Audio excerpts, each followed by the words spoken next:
Tonight, broadcasting live from Studio A outside of Chicago, Illinois, inside Obama's backyard, Revolution PAC presents the Florida Republican primary in the race for the White House. Congressman Ron Paul, Governor Mitt Romney, Speaker Newt Gingrich, Senator Rick Santorum.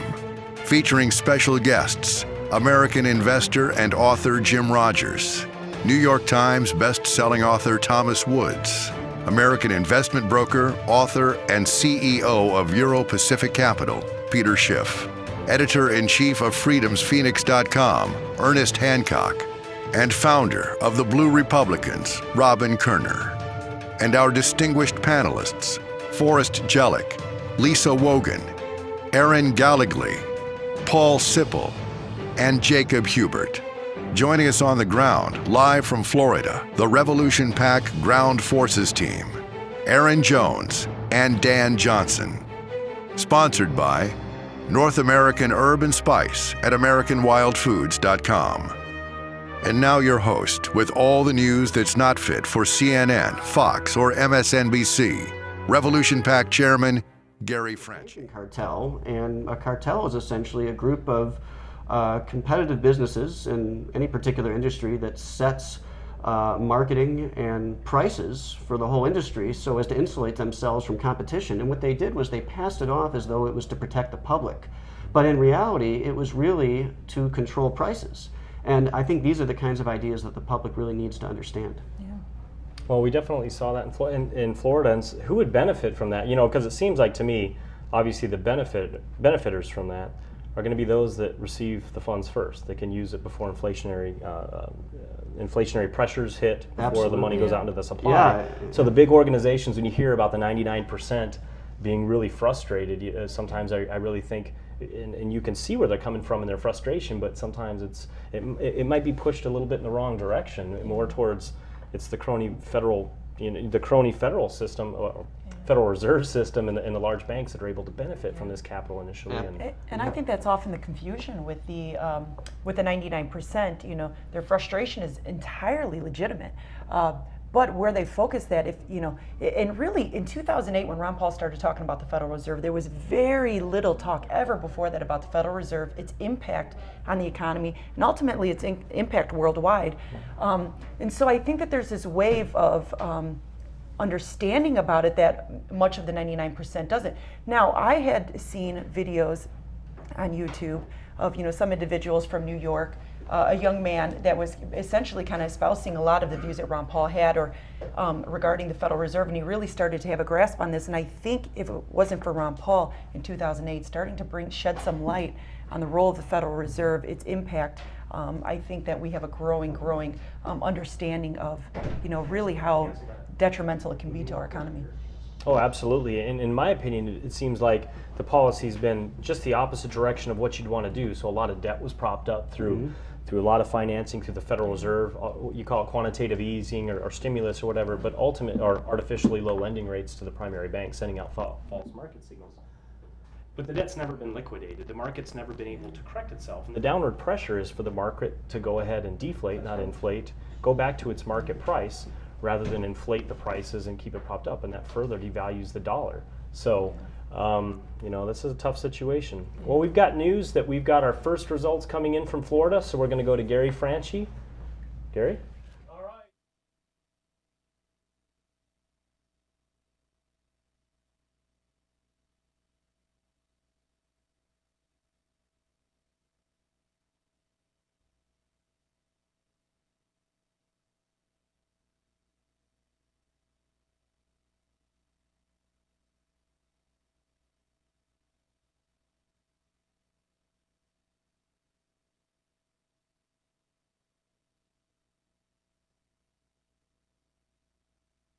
I want you to keep that in your mind as we report these results to you, exclusively to the Ron Paul supporters out there all over the country who are cheering our man. So before we get to Peter Schiff, who will be joining us, I'm going to jump back over to Forrest. All right, well, thank you. First, we've got some news. One of our co-anchors, Lisa Wogan, she can't make it tonight. She actually had to work on the campaign. She's also a delegate, so we want to send her best tonight as she's out there working. And also, we got word that Tom Woods will actually be sending in a speech. He can't work. He can't do a direct interview because of his schedule, but we're still going to have. We're still having Peter Schiff. We're still having Robin Kerner. We're still having Jim Rogers and Ernie Hancock. So I want to get back to this monetary policy stuff, because this to me really is the crux of a lot of the issues that we have when we talk about the inflationary and deflationary pressures. To go back to what we were talking about, is that the market never seems to have corrected itself, and I think that's one of the biggest issues we have, where we keep perpetuating this debt and this easy financing, at least through the Federal Reserve lending to the banks, and ultimately we end up really hurting. And so what corrections could there be to help sort this out? I mean, obviously a lot of people, young people, are waking up to this. The CNN interview this week, to me it was very heartening. She was acknowledging, that these young Ron Paul supporters, these kids down in Florida, like, they understand economics. I mean, they understand it better than their parents do, and they really understand monetary systems. But what things realistically could happen in short order to help fix that? You have any thoughts, Jacob? Well, I mean, short of simply ending the Federal Reserve and switching to sound money, which would have probably a brief, turbulent transition followed by better times, short of that, I think the economy could stabilize if, for one thing, we had what they call regime certainty, where we know, okay, there are not going to be any more bailouts, there's not going to be any more stimulus, there's not going to be any more ridiculous regulation, Obamacare, stuff like that added on. Things are going to be stable. We can predict and make some plans for the future. And even if we're not going to go to free banking, we're going to have something other than these ridiculous 0% interest rates. The interest rates have to go up to a certain extent so that people have an incentive to save. And saving, of course, is what you need so that you can have investment. Exactly. Yeah. Well, and it seems like, I think we all understand that there's probably only one president here that would, number one, even understand that issue to begin with, but secondly, know how to address that. I mean, because obviously the executive powers are relatively limited, but there are certain things the president could do to help. And I think there's also a major component about what Ron Paul says, which is also an area we can go to kind of correct this, is having sound money, have it backed by some currency, a mixture of currencies, whether it's gold, silver, other different resources that back our dollars, so we don't have this fiat system where the Federal Reserve is just printing money out of thin air. It's giving this false idea to the American people and false idea to the world that our economy is in good shape. And really, people just don't understand. They oftentimes think, it's just this recessionary stage that we're going to go through and we're going to come out of it, and they don't really understand how much the Federal Reserve is manipulating this economy. And at some point, as they often use the expression, you keep kicking the bucket down. Yeah, if we don't really truly understand this economic situation and the impact the Federal Reserve has, at some point it's going to be pushed too far, and all of this is going to fall on the laps of future American generations, and even it's going to have its major impact on the world. Yeah, and I like that Ron Paul puts things in a way that a lot of us can understand, talking about how this hurts people who are on a fixed income, mainly people who are on Social Security. Those who don't get access to the new money right away before prices rise are going to get hurt as prices rise when your income is stable. And as for the natural correction, it's business owners that oftentimes get hurt, and everyone affected by them, because they can't possibly make proper allocation decisions when they're making their purchases of capital based on a false signal. When you put your hand on a stove, it's supposed to hurt, you feel pain. Interest rates are simply supposed to be a signal, just like profits are a signal. Profits aren't necessarily evil, they just give information. Well, we got some great news. We've got Peter Schiff here with us. Oh, great. Yeah. Yes, Peter Schiff is an author and financial commentator and CEO of Euro-Pacific Capital. He's best known for his economic insights and his often very rarely inaccurate and often accurate financial predictions. He has a weekly radio show and is frequently on all over television. So I will get right to it. Peter, welcome. Well, thanks for having me on again, guys, and thanks once again for doing this. Yeah, it's obviously great to have you. We're all excited to have you here back again. I'll just get right into it and begin with a question about many of the mainstream pundits who cite the increase in employment rate as a positive economic signal, saying now everything's fine. Look at the employment rate now. why should those of us who are skeptical of the mainstream pundits' claims and those who want to gain a deeper understanding of how the economy works, why should we be concerned about that? Well, first of all, everything is not fine. We still have a lot of people who are unemployed. In fact, the real rate of unemployment is far higher than the official rate. But meanwhile, as an economy, we keep generating more red ink. We keep going deeper and deeper into debt. We're much deeper in debt today than we were when Obama took office. So how can you say the economy is improving when our financial situation is deteriorating? The only reason it doesn't feel worse is because we're dulling the pain by spending more borrowed money. The stimulus is temporarily preventing a more severe downturn from taking place, but it's not preventing it. I mean, rather, it's just delaying it. And because we're allowing the mistakes to compound based on our failure to address them, they're getting worse. Ultimately, it's going to feel worse. You know, Paul Krugman just wrote a column in New York Times where he was basically doing a premature victory lap, comparing the European economies, which according to him are bracing austerity, and we're not making that mistake, we're stimulating. And he says, look, Europe is having a worse time than we are. Well, of course, in the short run, the stimulus makes you feel better. That's why the politicians embrace it. They don't want real cure. They just want to pretend so they can get reelected. So in the short run, you always think you're better off with the stimulus.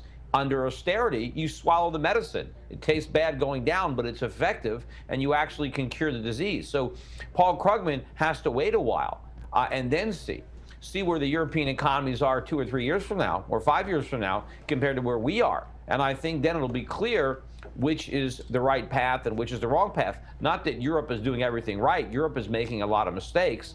They're just making fewer mistakes than we are, and they're in a better financial position to begin with than we are. Peter Schiff, you say that we need to kind of take our medicine as an economy. In the U.S. today, short of abolishing the Federal Reserve and moving to sound money, what exactly does that mean? What do policymakers, what does the next president need to do that would actually make the economy take its medicine and get things rebuilding on a truly firm foundation? Well, we need to have a president that is going to veto spending on the part of Congress. The government has to spend a lot less money. The nation is broke. We can't afford all the spending. So we have to prioritize the things that we do need, and we've got to get rid of all the things that we don't need. And there is a lot of waste in federal spending, but beyond that, there are a lot of programs that the government is involved with that it shouldn't be involved with constitutionally or economically, and so we need to reduce government spending.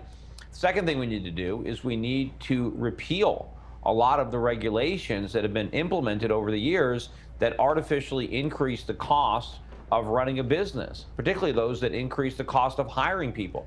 We have way too many people unemployed. We have to make it more attractive for employers to hire them. We have to lower the cost. And rather than having it all fall on wages, rather than having wages plunge, it would be better if we could just make labor costs go down by eliminating the regulatory and legal price tag that comes with every hire in America. So we need a lot less regulation that will free up markets, that will allow prices to reflect supply and demand, not political central planning.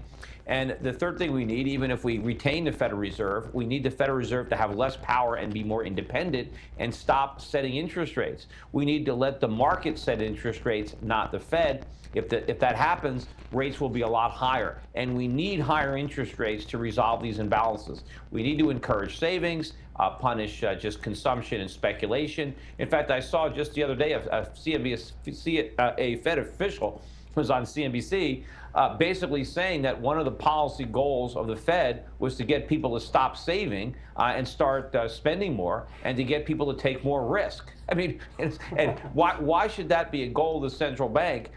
To get people to spend money they should be saving, and to take risks that they shouldn't be taking.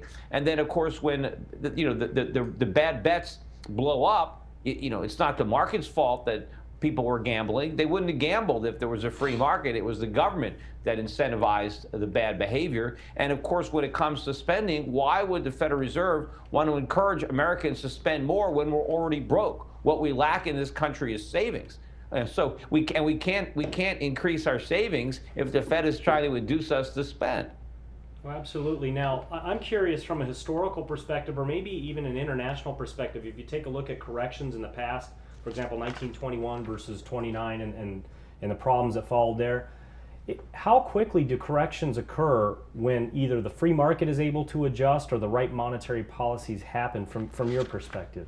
Well, they're going to be a much swifter. And of course, we have to recognize that it's generally government policy that produces the artificial boom.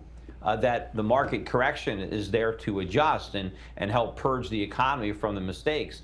The unfortunate reality is the more the government tries to stimulate in order to ease the pain, the more pain we ultimately have to endure. That is the problem. That's why the Great Depression was great. It was because the government did too much, not as the revisionist historians of today would like to say, we did too little. It wasn't that Herbert Hoover was just standing rigidly on some free market philosophy. No, he was a very interventionist president that did everything but allow the markets to function. He had some good advice from his Secretary of the Treasury. Maybe that was the last time anybody got good advice from his Secretary of the Treasury, but he ignored it. The advice was to liquidate the bad debts, allow the market to function. He didn't want to do that. And he bragged about the fact that he didn't do that. So we had a big depression because the government didn't allow the market to correct the problems that the Federal Reserve created during the 1920s. And we've got an even worse situation now. We've got even more bad mistakes and malinvestments that need to be corrected. That is the problem. So it's going to take a real severe downturn, to right the ship. But if the government gets out of the way and lets it happen, it will happen. And we will have growth and prosperity again. But the longer the government delays the market forces from doing what they have to do, the bigger the problem gets, the bigger the mistakes are, and the more painful it's going to be to resolve them. I mean, that's it. And if the government feels that the recession is just so bad that it has to resist it at all costs, and we have permanent stimulus to prevent it from happening, then we have the worst of all possible situations. We die of an overdose of stimulus, and that is hyperinflation. We destroy the currency and we destroy the economy. And if we want to avoid that, eventually we have to do the right thing. Now, how quickly do you think, or do you see any change within the Congress itself, or anybody, aside from obviously Ron Paul and a few of the more sound money-oriented senators and congressmen, do you see a sea change up there in how people are thinking, or not so much? I don't know if it's a sea change. I mean, there are some people changing. Unfortunately, Ron Paul will not be in Congress anymore. At least he's got his son there in the Senate, so I guess, having one Senate seat is better than having one House seat. But it was good having both Pauls in Congress together. But Ron Paul's not going to be a congressman, so hopefully we'll get some Ron Paul types running for office to take his place. If he could be in the White House, well, that would be even better. Recognize that's a long shot, but hey, if you don't take a shot, you're never going to be able to succeed. So, we got to go out there and try our best to try to put Ron Paul in the White House. But there isn't a real, I think, political constituency, or do we have some kind of critical mass yet to really turn the tide? I just don't think the problems, they're bad. Things are bad, but I think they're going to have to get a lot worse. Fortunately or unfortunately, however you want to term it, they're going to get a lot worse, and ultimately that might create the political and what's the word I'm looking for?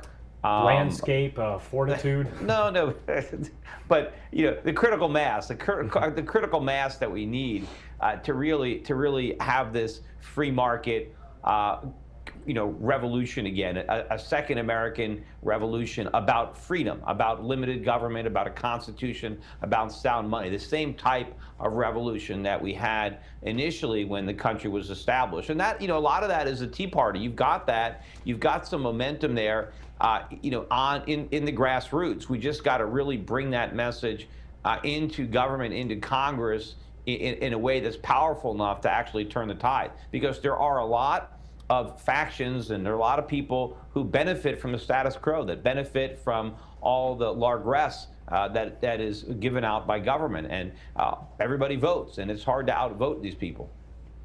I don't know if you saw the other night when the CNN interview down in Florida, there was a bunch of students behind the pundits, and one of the commentators mentioned that we were talking about this earlier, that she made a comment about the Ron Paul followers and how much they understood about economics and the Fed and monetary policy, and that to me was pretty heartening. I think I've seen some of that traveling around a bit, being some of the I'm sure events, they know a lot more about economics than the people voting for anybody else, that's for sure. I mean, you've got to know some economics to be educated to the point where you're going to vote for Ron Paul.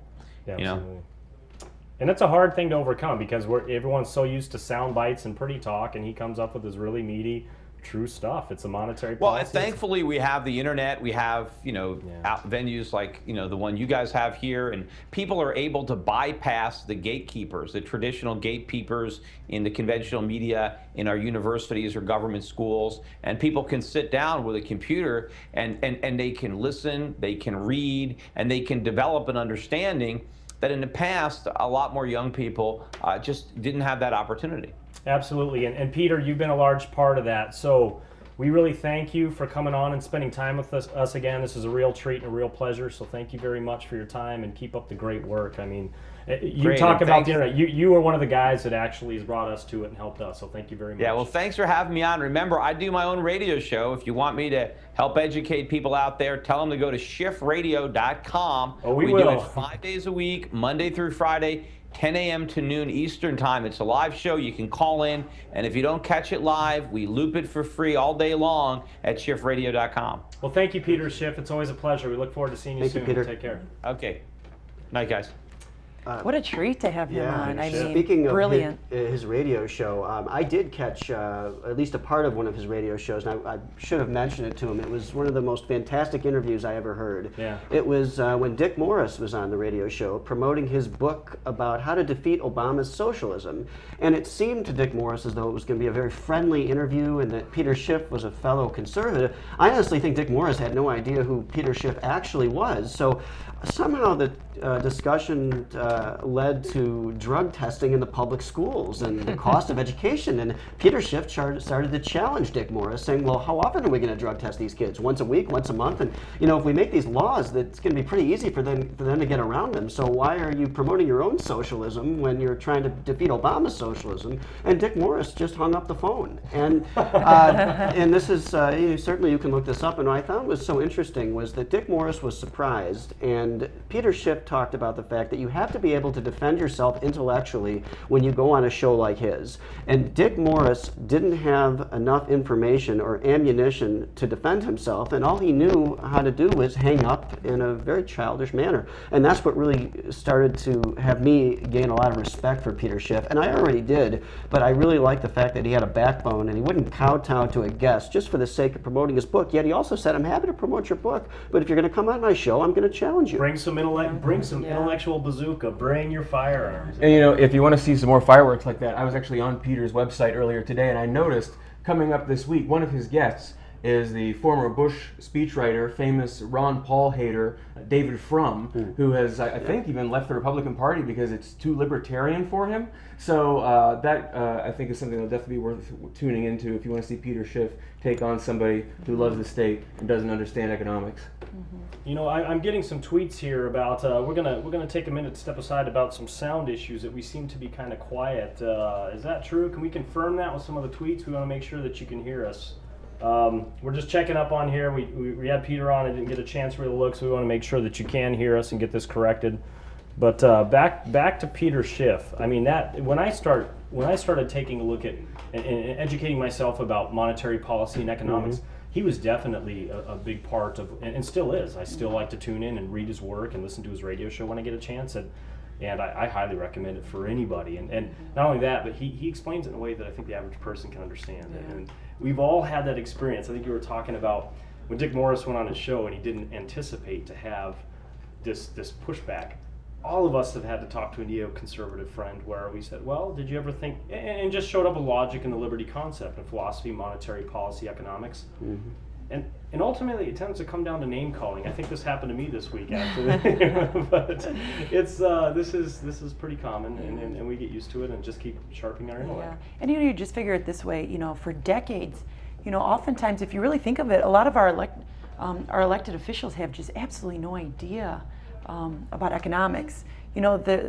As we've seen this year, even with Barack Obama, you know, just recently asking for another $1.2 trillion debt rate on, you know, with debt we already have, you know, we just have so much debt, we're just adding more on. And I think that that's really just kind of the mindset of a lot of the elected officials. They just don't have an idea. They think if you put more money into it, somehow it'll create some sort of productivity, which would resolve it, but it's really ultimately the opposite. They keep doing too much when they really should step back and do far less and let the free market kind of wash itself, cleanse itself, and then, you know, we'd be back up and running. Ron Paul's made the point a number of times, and that's that the country is very wealthy. It was very wealthy. And we existed on that for a long time through these policies, which ultimately brought us to where we are. I just looked at the debt clock today, and today we crossed $15.2 trillion, which for each individual taxpayer is $135,000. I don't know how many of you want to pay for another mortgage while you're paying for your regular mortgage or renting your apartment, whatever. But this is real. It took a long time to get here, and the correction, the correction, in my opinion, needs to happen quick, like Pete, and it does. Historically, if you look at the crash of '21, that was a huge market correction overnight. But the government didn't really intervene, and it corrected itself and was back up and running within a year and a half. But I think, you know, and oftentimes what's more frightening about the state that we're at now is if you look back at the Great Depression, oftentimes during that time period, there was much more farming. There was, you know, they didn't have enormous cities where there's about a couple million that live in a very confined area. So I think that if we push ourselves to the point where in a Great Depression, it'll be something like we've never seen before. Back then they had farms, they were able to produce, they had cows, milk, you know, the average family was, you know, pretty much more in line with being self-sufficient. We're very different. I've grown up in a generation where you swing in McDonald's drive-thru and you come out. I mean, even just the basics, you know, half the time I don't even know family members' phone numbers because I've become so accustomed to cell phones and stuff like that. So I just think we're really treading on water. Well, we got a video for you. I don't know if you guys heard, but recently Tony Pashos from the Cleveland Browns came out and endorsed Ron Paul. And I don't know if you saw the Peyton Hillis interview a little while ago and for the teammate, but he had Ron Paul swag during his post-game interview, and this is pretty great stuff. A really brilliant guy, and so we're going to cue up a video from Hello, everybody. My name is Tony Pashos, and I endorse Ron Paul as my candidate for president.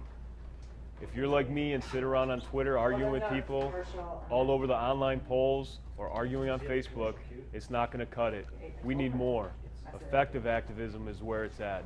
And 3 things we could all do to help Ron Paul become our president are get more votes, more volunteers, and any and all donations you could do. These 3 things will help secure Ron Paul's message as well as our nation's future. Thank you, guys.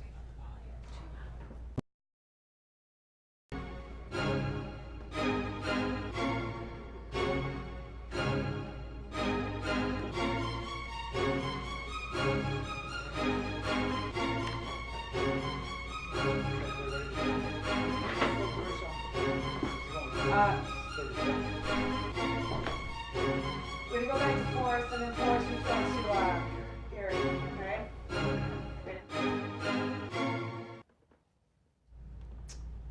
All right. Well, we're going to come back to Gary, and he's going to give us an update on the Florida primaries as it stands right now. Gary?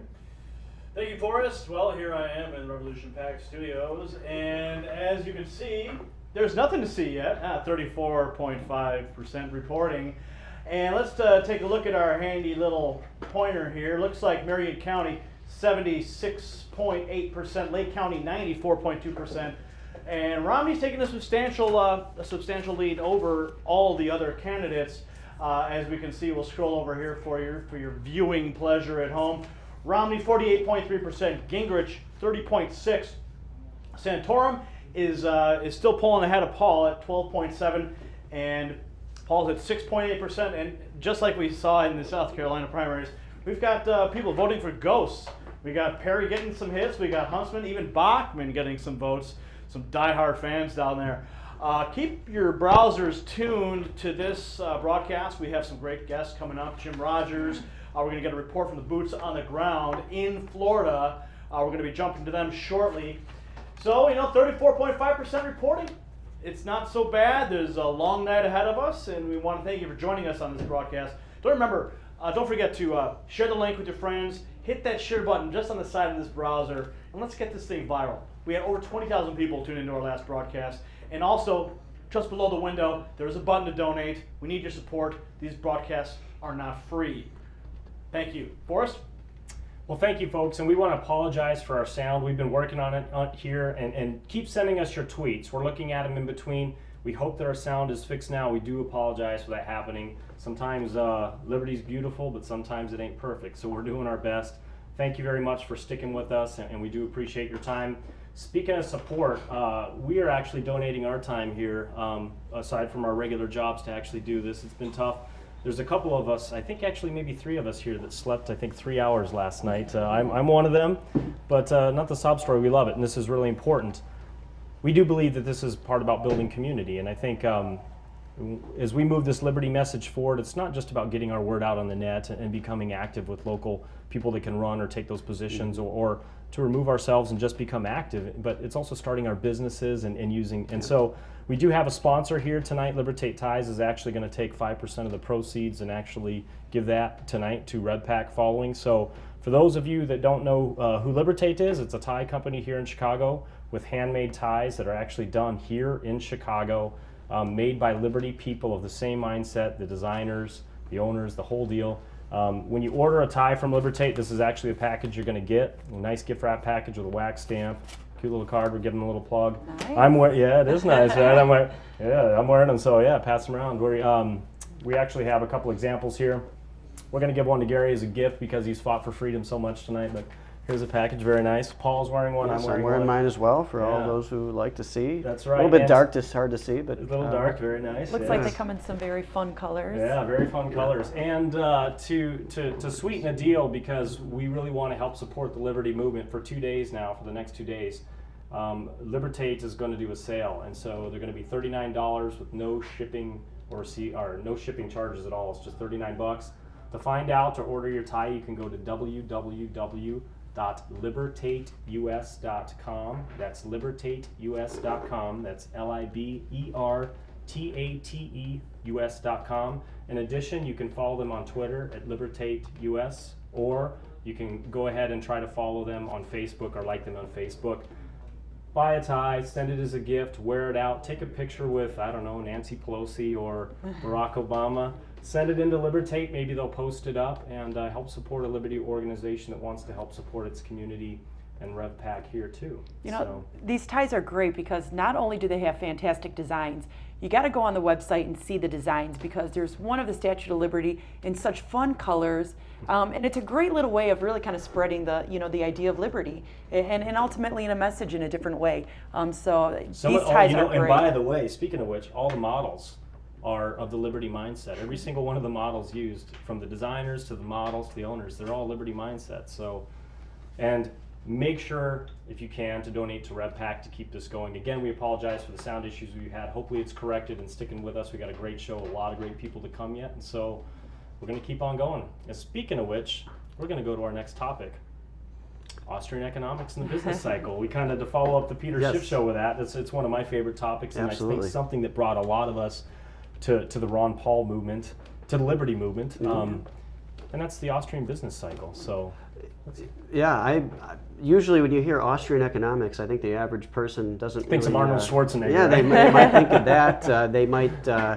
I don't know what they think of. It's not the easiest topic to get people engaged in when you're talking about money and business cycles and economics. I think people's eyes kind of tend to glaze over, but yet it is an important topic when it comes to our money. And the real simple answer is you don't want to give a small group of people, politicians namely, the ability to steal.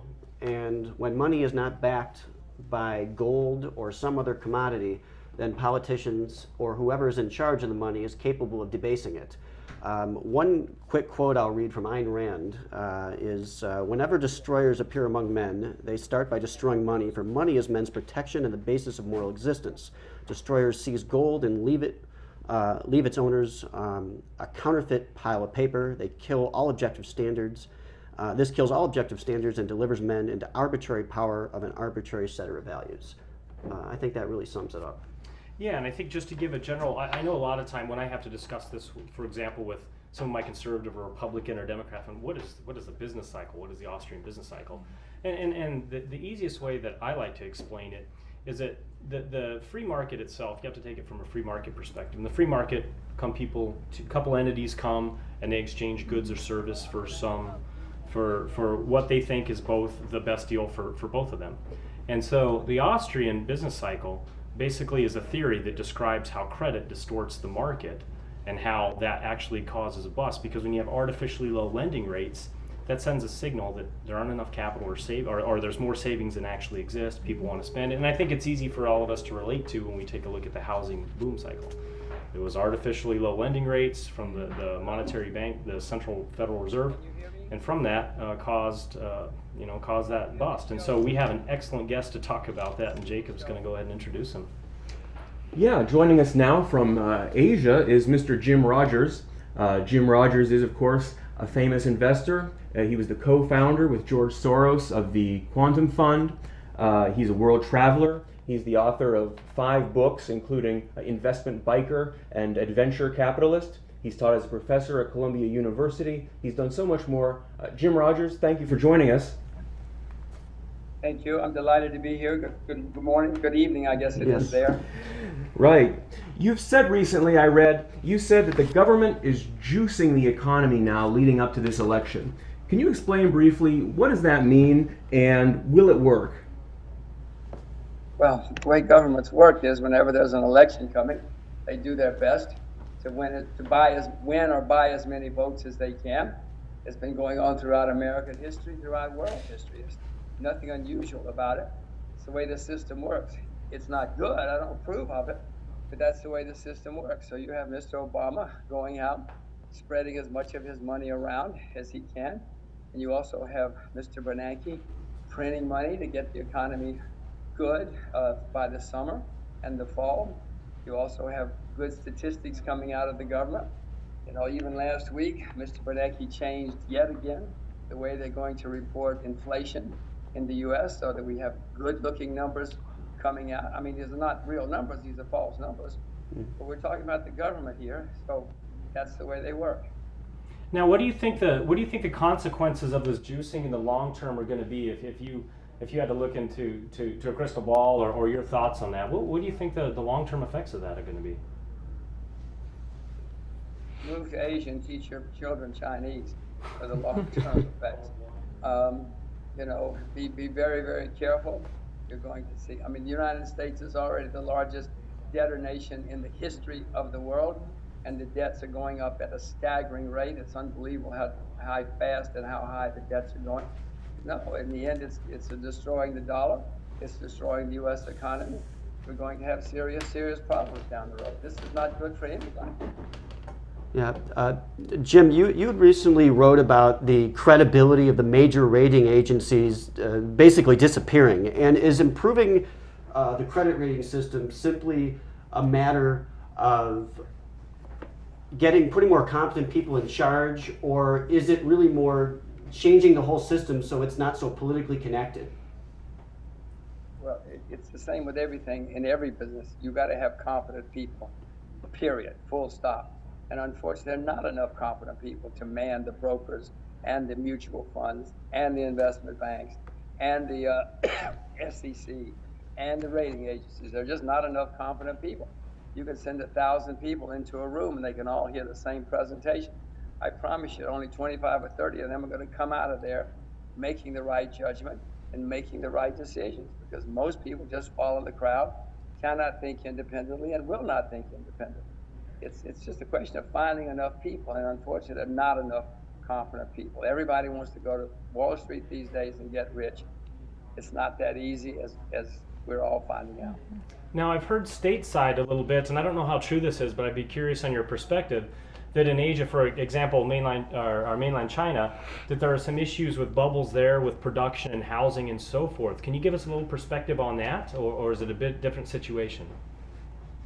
Well, the Chinese have had a housing bubble, a property bubble in urban coastal cities. It's been going on for 2 or 3 years. I mean, I'm not the only person who knows it. They know it too. They have been trying to pop it for 3 years now. They've raised interest rates several times. They've raised reserve requirements a dozen times. I wish the Chinese central bank were running the American central bank. I mean, they're doing their best to kill inflation and to kill the property bubble. It seems that they have at least succeeded in popping the property bubble, and that's going to continue to slow down and to even cool off. Whether they're smart enough to solve the whole economic problem, I don't know. They've done a better job than most in the past 30 years. Will they in the next 30 years? Unlikely. Bureaucrats can't last that long. Well, it seems like we had that not too long ago under Volcker's tenure with the Federal Reserve, which actually cranked up the interest rates and tried to do some painful correction, which probably at the time was the right thing. But what's happened since then? I mean, we have a perfect example that didn't go that far back where we should have been able to learn our lesson. Why is it so different today? Well, everybody wants a free lunch. Everybody wants the easy way now. Yes, Volcker did a great job. He raised interest rates. I mean, short-term interest rates went over 21% under Volcker because they told him, kill inflation. Well, he was either not smart enough to disobey or he was smart enough to do what they told him, and he did it. And he killed inflation in combination with lots of other things. There was a commodity boom which was coming to an end, so he had the wind at his back when he did all that. But since then, everybody wants a free lunch. They sent Mr. Greenspan down to Washington. Well, Mr. Greenspan has never been right about much of anything in his career. And then they sent Mr. Bernanke, who's been wrong even more. That's almost impossible to believe that anybody could be more wrong than Greenspan. But Bernanke has been. Everybody wants an easy ride these days. We had a bull market in the 80s, the 90s. People want that to go on. Unfortunately for America and for all of us, it's finished. Be very careful. Is it somewhat of a myth, the idea of the Federal Reserve independence? I mean, they're supposed to be able to make decisions independent of public pressures, but in reality, that's very thinly veiled. Could you elaborate on that a little bit? Well, you know, the Federal Reserve, they all live in Washington. They all read the same newspapers, and they all know who appoints them, and they know who will reappoint them, including the governors. Yes, they are technically independent, and they're probably more independent than the Congress, for instance, but no, they know who butters their bread. It would be good if we could have somebody independent. We've had a few. Volcker was somewhat independent. He actually, I don't know if he was independent or not. He was told to go down there and do that, so he did it. He may have just been following political orders. What was the guy's name in the 50s? We've had McChesney Martin in the 60s. You know, he's the one who said, when the party gets going, we have to, our instructions, our mandate is to take away the punch bowl. But very, very few independent central banks have ever, have ever existed in the world.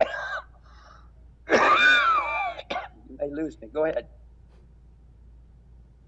So then, would it be safe to assume that you would not particularly be a fan of central banking policies, or more of a monetarist position, or just more of a free Austrian perspective or free market perspective?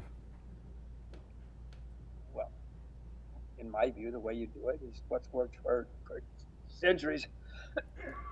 Guys, you got to call me back. I got to get some water, okay? Yeah, no problem.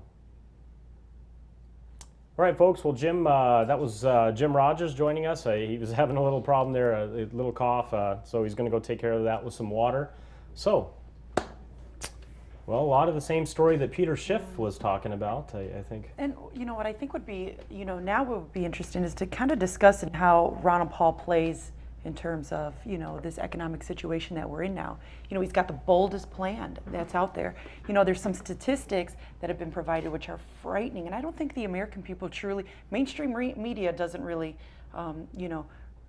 show, to the degree of the debt that we're in. But, in terms of our publicly held debt, we have 4.5 trillion U.S. debt held by foreigners. I mean, that's the highest majority of our debt is held by foreigners. Then we have 3.5 trillion U.S. debt held by the U.S. public, and 1.7 trillion of the U.S. debt is held by the Federal Reserve Bank. And part of Ron Paul's plan, his plan to restore America, in addition to cutting $1 trillion out of the budget in the first year, having it the budget balanced in 3 years, it'll also eliminate the public debt that's held by the Federal Reserve. So this really, under Ron Paul's plan, it's such a shift away from what we've been doing. Rather than having our president, every 6 months get $1.2 trillion, ask for $1.2 trillion debt raise. We're doing the complete we're doing the complete opposite. Go ahead. I'm sorry. A lot of people, I think, perceive that difference between Ron Paul and everyone else, that he has a plan to cut, that he would do something totally different with the Federal Reserve than any president before him has done. But I think they're scared. They know, they want to stick with the devil they know, I think, because they're change is scary. Right, it is scary, and they think that such a severe change could result in really severe dislocations, and they're worried about it. What will it do to the stock market? What will, my retirement funds, and all the rest of it. And so part of our job is to learn about what it would really mean to transition to free market money, what it would really mean to slash government spending to the extent that Ron Paul wants to, so we can explain to people what that would actually mean in practice. Yes, okay, that would mean there'd be less debt, but would it cause chaos? And if not, what would happen? Yeah. And really under Ron Paul's plan, it absolutely protects the most vulnerable Americans. Under his plan, even though he cuts $1 trillion out of the first year, balances the budget by the third year, what he does, he's designed it in such a way that it really kind of curtails the crony capitalism that's been going on, but it protects our seniors that are on Medicare, Medicaid. Yep. It protects, and it's really ultimately going to restore, or at least keep in place, the Social Security, with giving the younger generations an opportunity to opt out, provide for their own future planning. Additionally, what it does is it honors our veterans, it honors the students. In some ways, when there's, as Ron Paul often says, what he doesn't go into detail is he says, I'm going to cut 5 departments. We know those departments are the Department of Energy, Department of HUD, Commerce, Interior, and Education. People oftentimes... Don't ask Rick Perry. Yeah. People oftentimes get frightened, as you were just saying, Jacob, like what's this world that we're going to live in, if we cut all these departments. If you really think back, Department of Education... Well, they're new. Yeah, they're 1979. Yeah. And what this plan does is he blocks money to the states as it pertains to individuals that are dependent on welfare so that they're not abandoned. Yeah, bring it closer to home. Yeah, absolutely. It blocks money for education, for students to get their education, all right? It also blocks and rolls over various different, for these individuals that have become so dependent on this. So this plan that Ron Paul has absolutely does not hurt anybody. If anything it does is it curtails the federal spending. It, I know that there's one part of his plan, he also says he's going to slash, incur excessive federal travel and foreign aid that we're spending to other countries. That's fantastic. Well, we've got some boots on the ground here in Florida to see what's going on. So folks, how are you doing in Florida? Give us an update. We're doing great. This is Aaron. Can you hear me okay? Yeah, we can hear you, Aaron. Excellent. Well, I'm here to talk to a young family here. I'll let them introduce themselves. And they have really young toddlers for Ron Paul. Do you want to say something? Say hello, Mark. Okay, well, I'll let them introduce themselves and get your perspective on some local supporters. So introduce yourself, where you're from. My name is Carlos Hinojosa. I'm from Orlando, Florida, and this is my wife, Taryn, and our son, 16-month-old Mark. Oh, he looks great. You guys look great. So how's the feeling down where you're at? You excited to be able to cast your ballot for Ron Paul today? Was it excited to cast your ballot for Ron Paul today? Oh, absolutely. Yeah, it was something very exciting and very proud at the same time to get out there and support the champion of the Constitution. Now, what is it that brought you to like Ron Paul so much? What is it that brought you to like Ron Paul so much? What issue is most important to you? First and foremost, now that I have my son, I'm so worried for his future. And Ron Paul is the only candidate who is not interested in picking wars around the world, because my son is going to be the one, it's his generation that has to fight these wars in the future. And I don't want him to have to deal with that. That's the most important issue to me. How about yourself? I think his economic policies are also very important to me as well, considering the current state of the economic recession that we've had in the United States. So, his phasing out of the IRS, phasing out of the Fed, phasing out of income tax is basically what also attracts me quite a bit to Ron Paul. Where did you get the toddler for Ron Paul shirt? I ordered that from Zazzle.com. I designed it myself. Oh. Yeah. Hey, do you like your shirt? Is this Mark? He does not want to say hi, but it's been really great. He looks meeting great. the local He's looking great. Cool. Well, we'll have a lot of more interviews as you want them. It was really exciting to see that Tony Pashos interview that Dan and I were able to get when we were down here. Right after the debate, we got to talk to him and we got to meet with him the next night. And we also have a video that's not been released yet where he encourages people to donate to Revolution PAC because he's seen our ads and he really likes it. So that's exciting. Hopefully we'll get to see that later. Well, thank you very much, and it's a beautiful looking family, so congratulations and thanks for supporting Ron Paul. All right, so earlier we were talking about bringing a Tony Pashos video up, and I think we had some technical difficulties, and so we're going to go ahead and bring that up now, and so let's cue him up. Tony Pashos from the Cleveland Browns.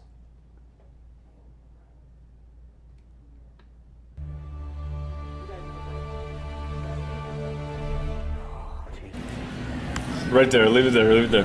I'm on the horn. And because we really want Yeah, to. here I come. Oh. So that's you? No, right here. Oh, there you go. Really? Yeah, that was me. That's your car? That's my car.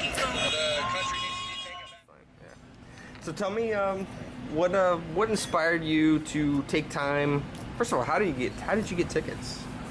I was basically calling up the campaign and people I knew and trying to get them to get in there. And fortunately, I was gifted 2 tickets, and I totally enjoyed it. It was awesome. It was my, for so many years, I'm the guy in the arena, and now I got to sit in the stands and watch a totally different field, a totally different competition, and it was really cool. I enjoyed it a lot. Is it your first time to see Ron Paul in person? Yes, it is. It was my first time in person. I've spoken to him over the phone. He had called me during the season to say his appreciation for my support, as vocal as I was during the season, as well as, I supported his campaign, his money bombs. And he called me and said he was appreciative. At first I thought it was one of the many jokesters we have on our team calling me and faking it, but it turned out to be the real guy, and I was excited. Yeah, so where were you sitting at? We sat in the back. They put the Ron Paul guys, we were in the back left corner, which it wasn't a bad thing because you're in his eyesight, so he could see us, and he acknowledged us, and he could tell our support from back there. But I think as the debate was going on, you could tell who was for the different candidates, where I think he was gaining more while he was in there because more people around us started cheering for what he was saying than just me and a few other guys. Yeah. When did you first learn about Ron Paul, and how did that transpire? I probably first started stumbling on really getting into it right after the last campaign. I started really listening. I was like, "Whoa, what's he talking about? What is this? What is this Federal Reserve? What is this IRS? How could somebody eliminate the IRS? How could somebody eliminate the Federal Reserve? What's he talking about?" So then I started doing my own research, and I was like, "Oh my God, he's right." And I'm researching him even more. For the past 20 years, he hasn't changed. Nobody in these debates says, "Well, Ron, you said this back then, and now you changed." That doesn't happen with him. He's the same guy, and it's nothing about him, really. It's our Constitution, which he values. The same reason so many people on this planet look up to us. It's not optional to him. It's not just out of convenience he's applying it. He's applying it throughout his career, day in, day out, not just whenever he feels like or whenever people are watching. So I think that's something that is inspiring to me and something that I'm willing to put my vote behind. This is a guy that when you go into communities, amongst your family, your friends, and you hear the complaints about politicians and what's going wrong with this country and who you wish you would have and how they would act, he's the guy. He's the guy. An honest guy that tells you how it is. He gives you your opinion, and he's going by the Constitution. Whether you like it or not, that's America, is our Constitution. And he gets hammered so many times that everybody, everywhere I go, they want to say, I love everything he says except his foreign policy. And I say all the time, I say, he's not against going after our enemies. He's for constitutional war, constitutional policy. Declare it. Even when I spoke to him on the phone, I said, Dr. Paul, tell me one thing. I mean, I don't know. I'm a football player. I've never been in the military. I watch a ton of military movies, read a ton of military books. I'm under the assumption that we have the best, most advanced, powerful military on the face of the earth. And when we're motivated and we declare missions through the Constitution, we could pretty much take care of everybody within a month or so. I mean, we got, and you see stories all the time about our special forces guys going in, executing, coming back. When we're motivated, we go in, we get the job, then we're out. I was like, so are you saying that we can go get our enemies as long as we declare it, vote on it, and declare the mission and get them and get out? He's like, absolutely. You can constitutionally go after your enemies, and when you do that, you're in the right. When you don't, then there's a lot of gray area, and what happens is lives, you lose lives, and you lose money, and you lose a lot of hope. And if you just stick by the rules of the game, which were set up for us to follow, you'll be all right. What have you seen from, say your background? I mean, you played football for years. I played football. I grew up, my father's an immigrant. My parents are both immigrants. They came here for a reason. They came here because this is the greatest country on earth. And because they chased that American dream to achieve more than what they could ever have in their own countries. And for the most part, my father achieved that. He didn't rewrite the book or reinvent the wheel. He got a job as a factory worker in a steel factory. He saved his money and he raised his children. And the funny thing is that I grew up in a household where my parents are laborers and factory workers, and they're told that they should vote Democrat because they support the worker. So then I go to college and I leave a Democratic household and I go to college and I become employed and I'm a Republican. And then as I'm a Republican, I'm like, well, that's not what it was supposed to be. And I don't want to be back to being a Democrat. And I think that goes along the lines of how I stumbled into a true Republican in Ron Paul, because he really is. And unfortunately right now, I think both our parties act the same. I mean, I voted for President Bush, so I feel like I could critique him and say, he started the bailout business. And wow, this is a conservative who started that. Conservatives are supposed to be small government, not bailouts. And there we go, we did that. And then this president does bailouts and increases troops.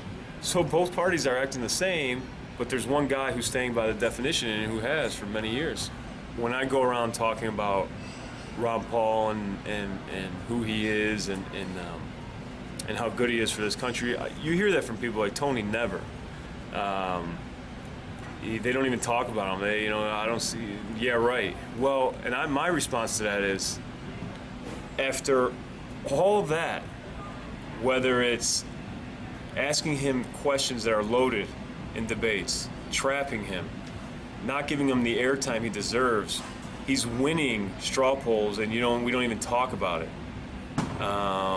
We don't give him the same credit, and maybe I'm a little bit more judgmental because I'm biased, I'm supporting Ron Paul, but after all of that, he's still a significant candidate who's improving and who's gaining, and he's still in the race, and he's going to stay in it for the long haul. So even after all that, he's going to have to be a force to be reckoned with here sooner or later. And then people are going to have to acknowledge him and listen and hear out. And then it will come down to the people whether they want him or not outside sources or influences.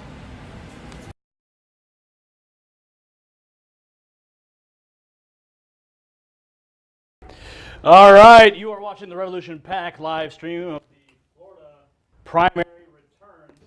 And as you can see behind me here, the map is starting to fill up, and it looks like a vast wasteland of Florida has now simply been conceded over to the Romney camp. And, well, that's mostly swampland, as we can see. Swamp people like to vote for, no, I'm just kidding. I love you, Florida. I really do. My parents just moved down there. They're probably watching the stream. No, they are watching the stream. It's we're having a great time over here at the live stream. There's a whole behind-the-scenes thing coming out later. You can buy the DVD. Anyway, back to the returns. 47.3 for Romney, way over the top. Gingrich is at 31.4. Santorum, 13.1, and Paul is at 6.8. But don't be troubled. This is only the beginning of the primary season. There are many states ahead of us, and the Christian Science Monitor just reported that Ron Paul could very well pick up more delegates than Romney this very week. So Florida, there is a reason that Paul is jumping around to Maine and Colorado, because there is a strategy. And as you have been listening tonight, our distinguished panelists are helping you to understand the delegate process, understand why the strategy is so important. And there's a reason for this broadcast tonight, because we want you to understand that. Even though we're only showing it 6.8% for Paul, there are more states ahead. Now, if you haven't supported the Revolution PAC just yet, there is a way you can do it and get an awesome action figure at the same time. You can bring up the graphic. There it is. There is now, RonPaulActionFigures.com. You can get them today. We've got a lot of media coverage about these already. They're $97.95 each, or $94.95 each, and they actually talk. Ron Paul, the commander-in-chief, and the superhero action figure both say, "I am Ron Paul. I'm the champion of the Constitution." There's another line he says, but you got to buy it if you want to find out what it is. There's Forrest and his superhero Ron Paul. Now, the one you're seeing him holding there, that is just a prototype. It's not the actual one, because the one that's coming to you has a Ron Paul logo on the front of his chest. So let's go back to Forrest and the panelists who are talking. You know, I honestly think this is the only way Ron Paul can be bought. So I mean, he doesn't have to take off a suit to wear Superman clothes. I mean, he's been fighting villains and scoundrels for 30 years, and he's bulletproof. These are great. I mean, you figure what other candidate has, you know. I guess what's next is probably the bobblehead. Don't challenge him to a 25-mile bike ride. Anybody here want to challenge him to a 25-mile bike ride?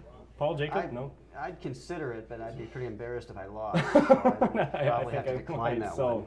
So in this one, we have Ron Paul handing out the Constitution, you know.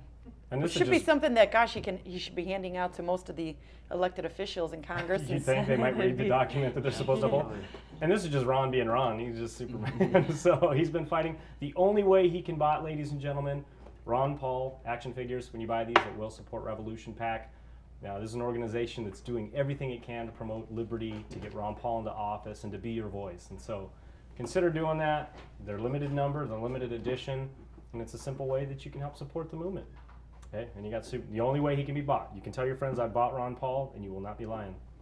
All right, so next. All right, so the Constitution. Let's talk about the Constitution. I mean, this is 1791. It was ratified. That was our founding document. This was supposed to be the thing that made America exceptional. That shot heard around the world was our Constitution, our liberty ideal. So where are we today? I mean, I've got a few lawyers here, Jacob and Aaron. Let's hear it. Well, I mean, this document was ultimately the founding basis that even other countries had kind of looked at, you know, and kind of considered, you know, over the years. But there's been nothing in history that's really kind of created such a contract between the people and their government. And there was, back in the day, when the Constitution was being brought about, there was definitely differences, you know, between, you know, how big the government wanted it to be. Any Hamilton fans here? Hamilton fans? I was in high school when I didn't know any better. Yeah. I had any Jefferson fans? Absolutely. Certainly now. Yeah. And so it's such a profound document, really, when you think of the contract that the government has to keep with us and we have to keep with them. The problem is that, you know, the government has kind of, in essence, has grown, or they're not upholding, you know, and we have a Congress that we know that the president is, you know, stepping outside of his boundaries, or certain congressmen or senators are stepping outside, and, you know, the Congress collectively should be jumping in and saying, they're not shackled by the change of the Constitution anymore. And so, I mean, and really. that's the scary part. That's the scary part, is that, you know, us Americans, we need to, you know, have such a strong foundation and really understand the principles by which this, you know, document was formed, and the necessity behind it. I know we were all having dinner and sharing a lot of thoughts, you know, a couple weeks back, and I know Jacob had a lot of thoughts about that, violations of the Constitution, and in particular, you know, some of this new stuff that's come up. So yeah, I mean, the Constitution is only useful to the extent that people follow it. Sitting there by itself, it's not going to do anything, and we know that our legislators don't take it seriously. You'll recall, of course, when Obamacare came up and somebody asked Nancy Pelosi, does the Constitution allow it? She's, are you kidding me? Are you kidding? Why would you ask me that question? It's just not something they even concern themselves with. And we're seeing more and more stuff coming out that just flagrantly disregards what the Constitution says. I mean, a couple weeks ago, we had this big controversy over SOPA, the Stop Online Piracy Act. And, you know, the Constitution, of course, grants Congress the power to grant copyrights for a limited time to protect things that people write and create and so forth. But it doesn't authorize Congress to suspend all of our other rights to enforce people's copyrights. And that's basically what this whole intellectual property situation has turned into. You know, some of our viewers may be familiar with the details of SOPA, but some might not, because after all, we can't all be familiar with every detail of everything. But this is what SOPA would have done. And by the way, I say would have done. It's not actually dead yet. They can bring this thing they're going to call it, and they will. They'll call it some other acronym soup or something. Yeah, yeah, right. Or, you know, there'll be something else. The Super Patriot Sopa Dopa Popa Pipa something, and everyone, right? They'll make it sound great. Of course, and we'll see that they're already getting it under other names. But you know, they'll distract us with something else. There'll be some, you know, supposedly heroic Navy SEAL rescue somewhere, and we'll all be looking at that, and then they'll sneak the SOPA through or something. But what SOPA would have done, and will do if they get their way, it would have allowed big media companies to effectively put down any website, shut down any website in the US, just by filing a notice accusing that person of enabling or facilitating copyright violations. So what does it mean to enable or facilitate copyright infringement? Well, if you post a link to a site that infringes copyright, that probably is enabling. If one of your commenters on your website who you don't even control posts a link, that's enabling or facilitating copyright infringement. And the link only has to go to a site that has something that infringes on intellectual property rights. And so suppose you post a link to an innocuous video, a Ron Paul video, on YouTube. Well, you've linked to a site that has lots of material that violates people's copyrights. And that gives any company, it gives a company who says they have a right in something like that to shut you down, to turn off your sources of revenue with no due process. They don't have to go to court. All they have to do is file a notice against you. You have no say. It comes down first. Then you have to fight to get your rights back. That's one offense. That's just one offensive provision of SOPA. Another thing it would do, it would allow the U.S. Attorney General to get a court order to force internet providers to block access to any websites outside the country that the Attorney General thinks should be blocked. And there's no due process in that either. The foreign website isn't going to be coming into court to defend itself. Internet providers, they have no say in it whatsoever. They're just getting the command from the Attorney General. You can't let people look at these websites anymore. Can you imagine what, like when we look at the impact of the liberty movement and the education that people have gotten from, I mean myself, the clips, whether it's ronpaulflix.com or you go to YouTube, I'm that guy, I'm that junkie every day that has to go see what's happening with Ron Paul and what's in the movement. I'm that guy, I go to Daily Paul, and people are just freely exchanging it. I mean, the internet was, that was the embodiment of liberty. That was the embodiment of sharing our properties or ideas openly, freely, unfettered. Well, leave it to the government to come along and say bad. And look how much our movement's grown. And I think that there's, you know, a number of different things that have probably perpetuated this a little bit. We have the whole Occupy movement that, you know, was really a product of the internet, you know, Facebook, the internet spreading this message, and then before you know, almost every state had an Forget the Occupy movement, the Liberty movement. Well, yeah, the Liberty movement, which is still another form of, you know, the Liberty movement. Additionally, there was this one, I can't remember the young girl, but a young girl that got on the internet, and she said, everybody take your money out of, Bank of America, I believe, and they lost billions Oh, of dollars. to go to There's local a credit lot of unions things, or whatever. Yeah, There are a lot of things that have been evolving within this last year that I think could be, an element of, why they want to start to, monitor what's being espoused across the internet. That's for sure. And if they can't do it one way, they'll do it another way. And they're already working on this. President Obama has signed the Anti-Counterfeiting Trade Agreement. Now, this sounds fine. This sounds lovely. You mean the constitutional scholar? Yeah, President Barack Obama? Yeah, he apparently hasn't read every portion of the Constitution. This Anti-Counterfeiting Trade Agreement, which sounds fine, I guess. We're against counterfeiting. We like trade. It's a so-called free trade agreement that once again has little or nothing to do with free trade and everything to do with the U.S. government imposing its will around the world. And what this thing does is it will force the U.S. to keep its current draconian copyright laws in place. And that's a whole subject we can't get into, but copyright is one thing. What we have now in this country is outrageous as far as controlling what people can say and print and everything else. It'll also make things crimes that weren't crimes before. It used to be just a civil infraction to commit certain copyright violations. Now it'll be a crime punishable by fines or imprisonment. Thanks to this agreement. Then it also will make U.S. Border Patrol agents look at what you bring into this country, and it'll be up to them to decide, does this infringe on somebody's intellectual property? And if it does, you're not allowed to bring that object into the country. Now, normally when the Constitution says that when the president signs a treaty, he has to go to the Senate and get 2/3 of senators to vote for the thing. President Obama says he doesn't have to go to the Senate to get approval of this thing. He calls it an executive agreement. Now, what does the Constitution say about executive agreements? Well, I mean, executive agreements essentially, well, it's a really slick way. Got it right here if there's any question. There's really a slick way that Signed by Obama Tom had gone Woods and about this. Because by using it in the terms of a treaty, which under the Constitution he's able to do, it's really under the Congress is able to, discuss copyright, intellectual property matters. So it's a real slick way of getting around it so that the American people and the Congress, that's a representative of the people, can't stop this. Well, it's a slick way because executive agreements aren't in the Constitution at all. Yeah. I mean, it's a made-up thing. Yeah. And so now you have a president who says, well, if I get together with the guys who run other countries and we agree on something, well, that's it, you guys are bound. And so, I mean, the Constitution is in real trouble. And so when we get a minute here, I know we're going to go to our guys on the ground in just a few seconds, but when we get a minute, we got to talk about what can we do to stop these constitutional violations from happening? Because what's going on so far, obviously, isn't getting the job done. We're going to bring it back home. So we're going to have some boots on the ground here shortly. We're gonna, and after we get their feeling, I think this Constitution thing really kind of got us fired up and got us going. The document that Ron Paul is trying to uphold, that our Congress and Senate is oblivious to, and we mentioned this before, but I want to mention it again. It's not just Ron Paul. We're saying his name here in Florida, but there's a lot of other senators and congressmen now that are in that movement. Again, there's Justin Amash out of Michigan. For those of you that aren't familiar with him, please do familiarize yourself with him. Senator Rand Paul in Kentucky.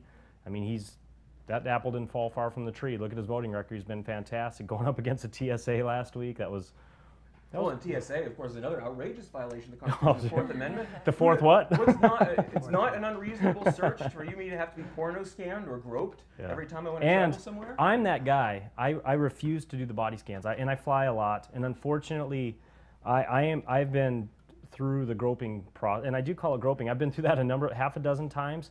And it's offensive. It is I can't believe what happens, and I won't even get, if I got into the last story of what happened to me the last time I went through it, I'll start throwing my glass of water out here. It is horrible. It is unbelievable. Where are all what the feminists protesting?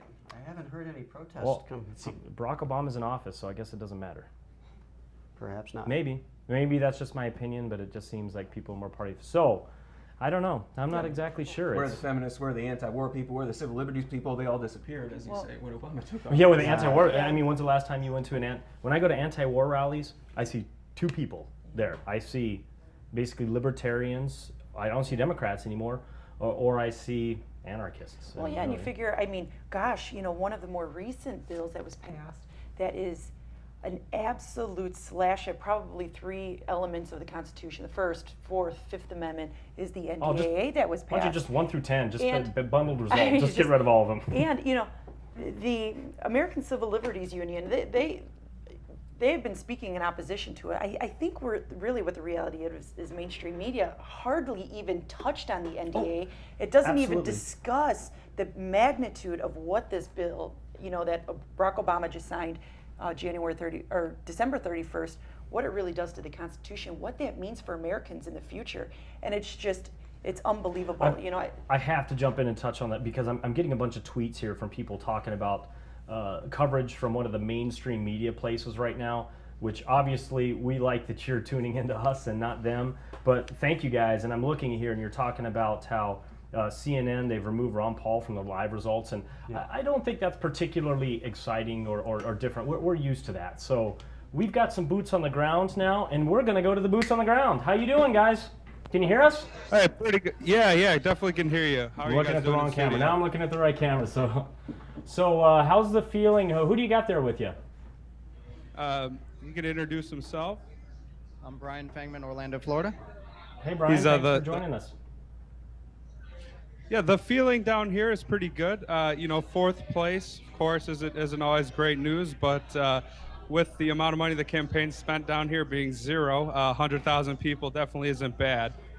No, not at all. We were talking about it early, the difference in what's happening between the strategy of the campaign, trying to spend a lot. We were talking it might have been $9 million to $14 million just to win the state where Ron Paul is focused in other states. And it's not obviously that the campaign doesn't care about Florida. They just realize they have to go for the delegates. And so, that's just a strategy that they're trying to work on.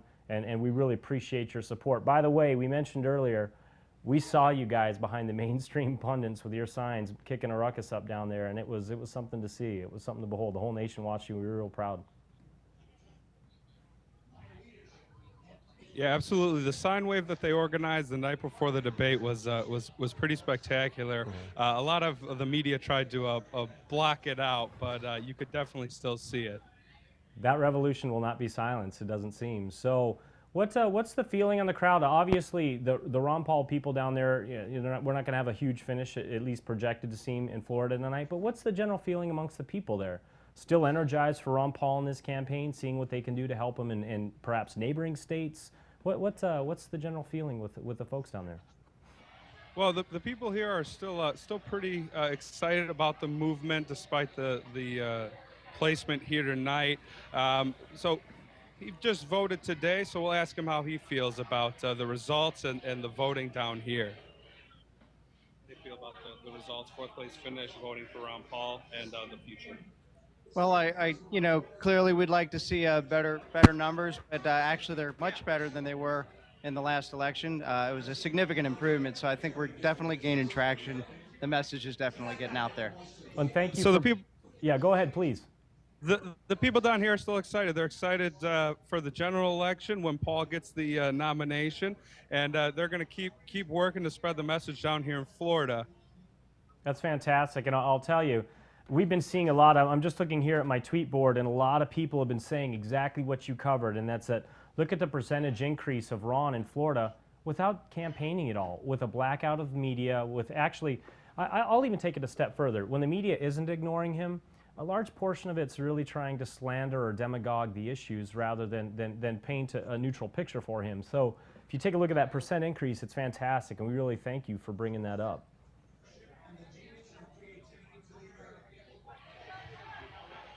Can you relay that message? Can you hear me? Yeah, absolutely. Sorry, audio cut out for a second there. Yeah, almost twice as many people, or right around there, voted for Ron Paul this time around than they did in 2008. So, it is really going forward down here. And for the rest of the area, I know a lot of the supporters down here are really excited, and they are going to continue to help out in neighboring states as much as they can, as well as online and through other social media. Yeah, and one thing that coming into tonight's primary that a lot of people may not have realized is that Ron Paul's taken, he had taken 17% of the total votes that have been cast in these primary and caucus states leading up to Florida tonight. And obviously this week with Maine and Nevada and other states that are coming up that are really big, that he has really strong ground game, I think we're going to see his percentages go up significantly. And I'm curious to see the folks in Florida, even though the primary will be done tonight, do they plan on assisting or helping neighboring areas, or what do they plan on doing to help spread the liberty message and get Ron Paul in office? Well, the meetup groups down here are very active, so they are going to continue in the kind of phone from home programs, things like that, to continue spreading the message in the caucus states. Back to what you were just saying, another thing to really consider is that because this is a winner-takes-all state, even though Gingrich and Santorum got second and third respectively, there's still no delegate change in that. So they can't claim this to be a victory, and they spent millions and millions of dollars down here as well. All right, guys. Well, thank you very much for your input, and we're going to go ahead and chat about some of the results here, so we really appreciate it, guys. So you take care, and we'll check in with you a little bit later. All right, thank you. Yeah, thanks. All right, some excellent points from the guys in Florida. And as a matter of fact, a lot of folks from the tweet board were actually talking about that, and I couldn't get it in because we were talking about all these other issues, but that's that, you know, the percentage increase in all these states. He's been, you know, 2, 3, and 4 times respectively in his runs, and now they're seeing double in Florida with no money spent. And this is just people picking up the message of liberty, and whether it was through, you know, we're talking about, I do want to get back to this Constitution talk because that gets me fired up, but it gets us all a little bit fired up. Well, you know, those people, they're not just casting their vote and disappearing and it's over. Each one of these people, not each one, but a good percentage of these people, they voted for Ron Paul because they heard his ideas and that motivated them to vote for him. And so these people are going to carry these ideas with them and they're going to spread them to other people. And the exponential increase we can see, it's unfortunate that we won't have someone of kind of Ron Paul's gravity and character necessarily right on the scene to pick up that torch and run with it. But it doesn't matter because the ideas are going to spread as they've never spread before. And I'm gonna do something unofficial here. So for all of you guys out here that are watching this broadcast right now through your Twitter accounts, to take an unofficial poll, RevPAC poll, what I want to do is I want to get an idea from you whether Ron Paul or not wins this cycle, goes on to become the Republican nominee. All you have to do is tweet a yes or no. Very simple. Yes, do you plan on sticking with Ron Paul's message, whoever might carry that beyond, or no, you'll go to one of the other candidates? I'm just curious. This will kind of be an unofficial. And the reason is I want to make a point. I think I know where it's going to go because those of us that come into the Liberty Movement, but I don't want to sway it one way or the other. So just tweet with us whether or not you plan on staying with Ron Paul's message of liberty, whoever might carry that beyond, or do you plan on going to whoever the nominee might be? I'm curious to see, and we'll just do this over the next couple minutes. We have a clock in here. Just tweet us, yes or no. Yes, you're with Ron and the Liberty Movement, past him or no. Well, I just saw a message, I think a posting from one of my many Ron Paul supporter Facebook friends saying, I've never met a former Ron Paul supporter. And that really goes to what Jacob was saying about the fact that once you support Ron Paul, you really don't change. And the reasons that people support other candidates usually don't stick. We talked about stickiness a little bit last time. And the support of the other candidates really isn't as strong. There really isn't any foundation for the support of the other candidates in the same sense that there is for Ron Paul. And the other thing is those who are even younger than the young supporters, people in high school, imagine how they're going to turn out in a few years when they get most of their news on the internet, which, by the way, is the only place you can go to find the truth about Ron Paul, which is why so many people go on the internet to look stuff up about him. Well, I think we're about at the 2 minute close, so I have more yeses here than I know what to do with. This is kind of hurting me. Not a single no. You guys, Liberty never lets anybody down. And we have a quotation sent in from Tom Woods here that we're going to read. This is fantastic. So this is from Tom Woods. It just came in. Let's take a look at this. A direct quote. Unlike Newt, who is 2% different from Mitt, Ron Paul is the ultimate anti-Romney. He is poised to do well in many caucus states, continuing to challenge his fellow Americans to rethink everything, not just this or that Obama program. He will remain the man of principle to whom Americans who don't want to hand the country over to change-nothing Eastern establishment can and will rally. Venerable Tom Woods, he never lets down. I wish we had him last time. We didn't have him tonight, but you can stop sending me your yeses here. I'm pretty flooded. We get the God bless your hearts. I think there's a panel of people that are going to continue with the Liberty message passes. And on the whole, I don't even necessarily think that it's, if you don't vote for Ron Paul, would you consider another GOP candidate? Or because really, ultimately, I think the base of Ron Paul supporters, there's an element that they are against the status quo. They're against establishment. They're against the corruption. They're tired of it. They're against the wars, the lies behind the wars to make sure that they, happen and stuff like that. So I don't even think that it's necessarily, if Ron Paul's not the nominee, they won't vote for anybody. Will you back us if, we often get questions, will you back us if Ron Paul's not the nomination? And it's almost like, for most Ron Paul supporters, caused a little bit of an argument this week now, didn't it? They don't really see what the other GOP candidates don't see is that Ron Paul supporters see the other GOP candidates as being exactly like Obama. Yeah. On an economic scale, they have all backed the bailouts. I mean, which was the greatest wealth from the taxpayers, poor middle class, to the wealthiest. It was the greatest transfer, I think, in the history of the United States to transfer that much wealth over to the banks and Wall Street. And it was backed by mostly every single one of the other candidates. So it's very hard for a Ron Paul supporter to turn around and say yes.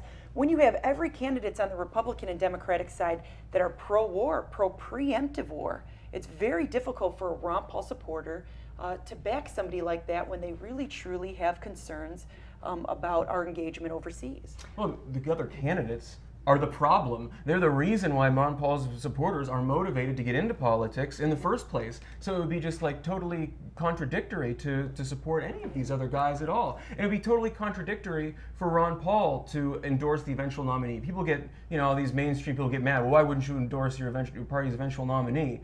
Well, if you got in the race in the first place because you were disgusted by these people, what kind of person would you be if you just, you lost a little bit? Like, okay, well, I guess I endorse all the stuff I said was terrible after all. That's not what kind of person Ron Paul is, and I don't think most decent non-politician, non-mainstream media pundit type people don't think like that. Well, and from our Twitter feed, I have unofficial poll number 2. Yes. So for those of you watching the RevPAC, the broadcast right now, we're going to take our second Twitter poll right now, and one of you guys just made me think of this. So, if Ron Paul is not the nominee, I don't want to bias you one way or the other, do you plan on writing him in or not showing up at all?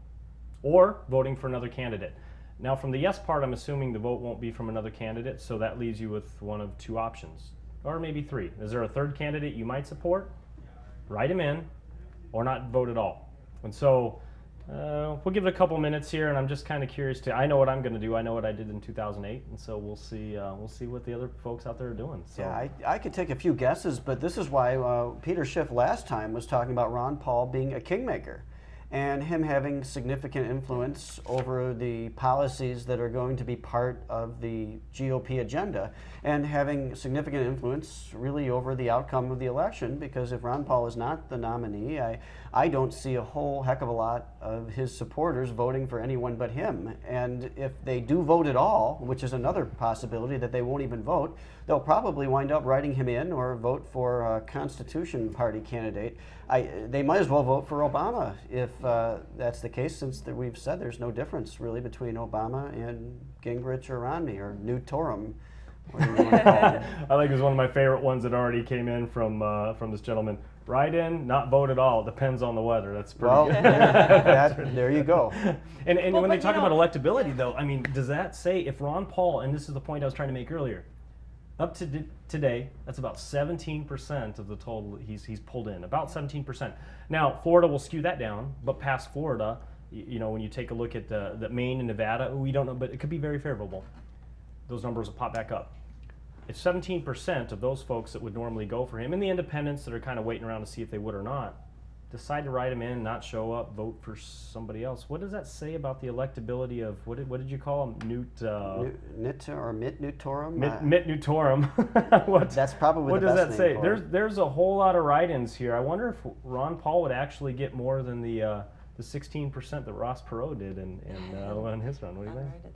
Well, and I mean, I think that the other candidates need to. And I think that there's, the little bit that I watch CNN, Fox, all the mainstream media, I have been seeing, a sway towards, and Sarah Palin even touched on it now, trying to pander to the Ron Paul base because they know it is the end of the GOP. But she's supporting Newt, too. She was on Judge the other night, and there was this kind of, he asked her directly basically about Ron Paul. I don't know if you saw the interview, and I did, and she kind of backed towards, Newt. I don't know if she means what she says, but that's who she said she supports. Yeah, sure. And well, I think with her is that she acknowledges the importance. She knows that it's a golden gem to get the Ron Paul supporters because they'll lose all of that support. I think I've started to see a lot of the other candidates start to be a little bit nicer to Ron Paul, agree with him a little more. Maybe that could be a little bit of their strategy in trying to, but it's just, if they don't understand the base of why Ron Paul supporters are Ron Paul supporters and not Newt, Mitt, and Obama supporters,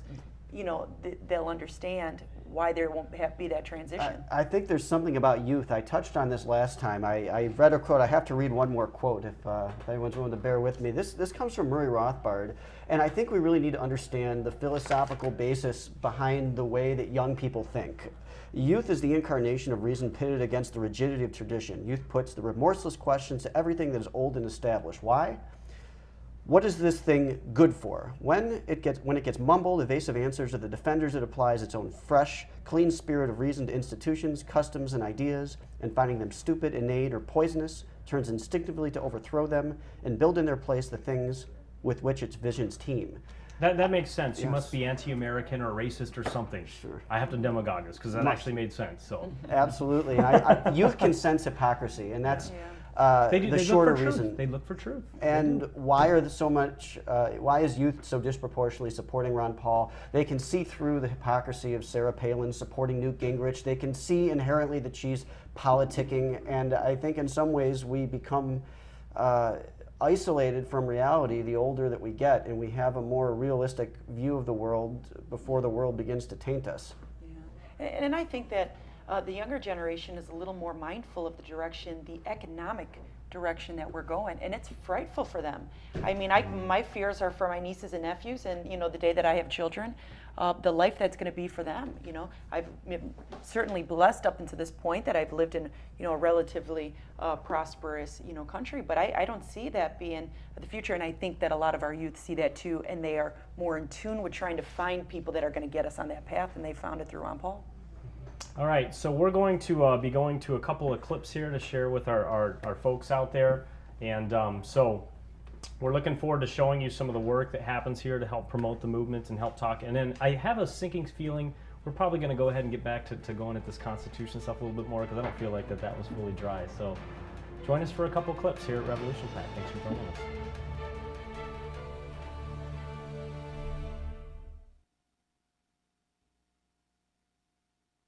And what most people don't understand is that, yes, we love Ron Paul and we desperately want him as our president, but this movement will go forward whether Ron Paul is in it or not. He has the privilege, and he says this himself, he has the privilege to be a part of it, but the movement is for freedom, it's for liberty. It is the same thing that energized our founding fathers to create this country.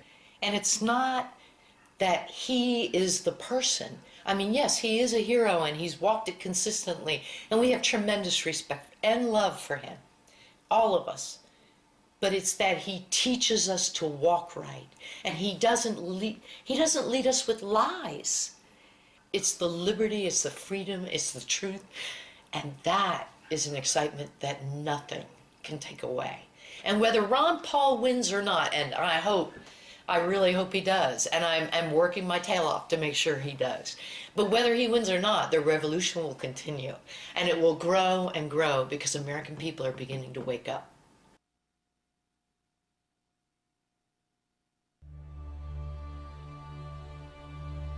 Click here to donate to support efforts to elect Ron Paul to the White House.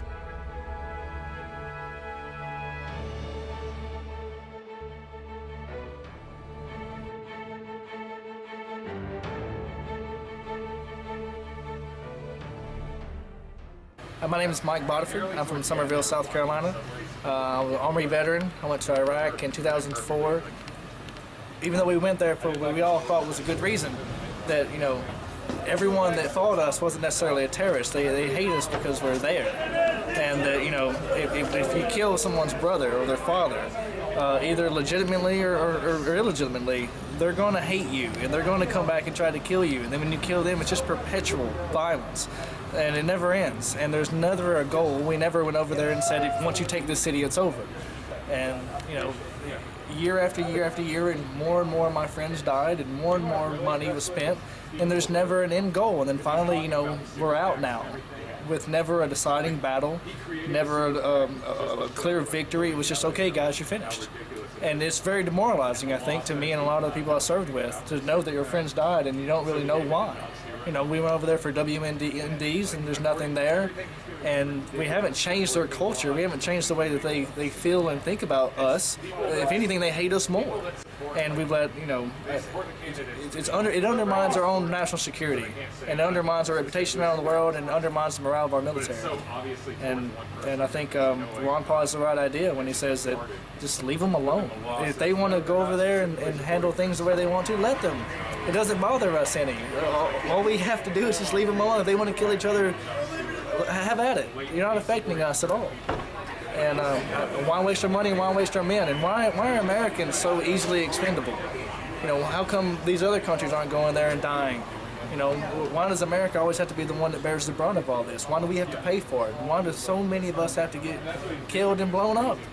You know, I don't understand it. If we're so valuable and America really loves its veterans, then why do they so easily send us over to die? It doesn't make any sense to me. No one has the dedication that Ron Paul, you know, has. I mean, I think once you believe, once you see the truth, I think that's whenever it's so easy to be passionate, and it's so easy to be eloquent about what you're saying, because you don't have to come up with a skewed view, or I don't have to make you believe what I believe. All I have to do is just tell you the truth, and you know, either you accept the truth or you don't. And I think Ron Paul is the only one that comes close to, you know, telling the actual truth. I mean, even though it's not always shiny, it's not always what you want to hear. You don't want to hear that, yeah, your military isn't going to win this war. Because, you know, us as Americans, we hate losing. Patton said America hates a loser. You know, you always wanted to go after the winner. And for us to be told that you're not going to win, it's hard to stomach. But it's the truth. Unless you want to go over there and just kill every single one of them, you're not going to change their way of life or their culture, and you're especially not going to change the way they feel about you by killing more and more of them. So I think that's why this, you know, Ron Paul passion, I guess, is so contagious. Because once someone gets turned on to the truth, they're like, wow, I never realized how this all worked and how we're being manipulated by the media. If you look at our Bill of Rights, where they tell us that we're supposed to, we pledge allegiance to our country and uphold all this stuff, and they tell us that on the one hand, and then on the other, they're taking them all away. And if you are against the Patriot Act, you're somehow against America, or if you're against the wars, then you're somehow against the military. And it doesn't make any sense to me, but, you know, I think if Ron Paul keeps on keeping on, that, you know... Cue music. Yeah, definitely. You know, I think if he doesn't win the nomination, the conversation will still be there, the message will still be there, and someone will pick up the torch. At least I hope so. Yeah, awesome. So if somebody, do you love Charleston? Yeah. I was very excited about moving here. I moved here from Baltimore. I was stationed at Fort Meade, and I was very excited about moving here. And I like it a lot. And it's good to be here with a lot of Ron Paul supporters who feel the same way I do, and you know, like-minded people. I've had very, very good conversations in there, and it's so encouraging to know that I'm not the only one paying attention. Right. If somebody was gonna do two things in Charleston, only two things, what's the two things they should see and do, just from a touristy perspective? Well, you should see Ron Paul speak, and you should vote for Ron Paul. That's one thing you should see and do in Charleston. Definitely.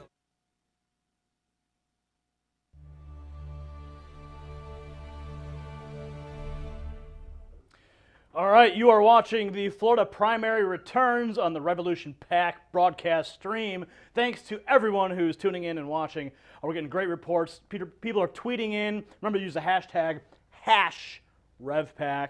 All you tweeters out there, tweeters, wherever you want to call yourselves, you know what that means. And as you can see behind me here, look at this. $830. I want to thank Julia Schneider for donating to support this broadcast and support the Revolution PAC and efforts to elect Ron Paul. Paul Keichel, Nancy Lawrence from Oakville, Maine, Concise DeMitt from Everett, Washington. You guys are patriots, and we love you, and we're thankful. Please Folks, everyone watching the stream, I want you to take that little scroll bar on the side of your screen, scroll down, you'll see a little button that says donate. Click that link. Drop us $5, $10, $20, and if you're that secret millionaire, we know you're watching. We know you're watching. We know you've got that itchy credit card. You're like, you want to pull it out of your pocket. You just love that. It's probably like one of them gold American Express with no limit, right?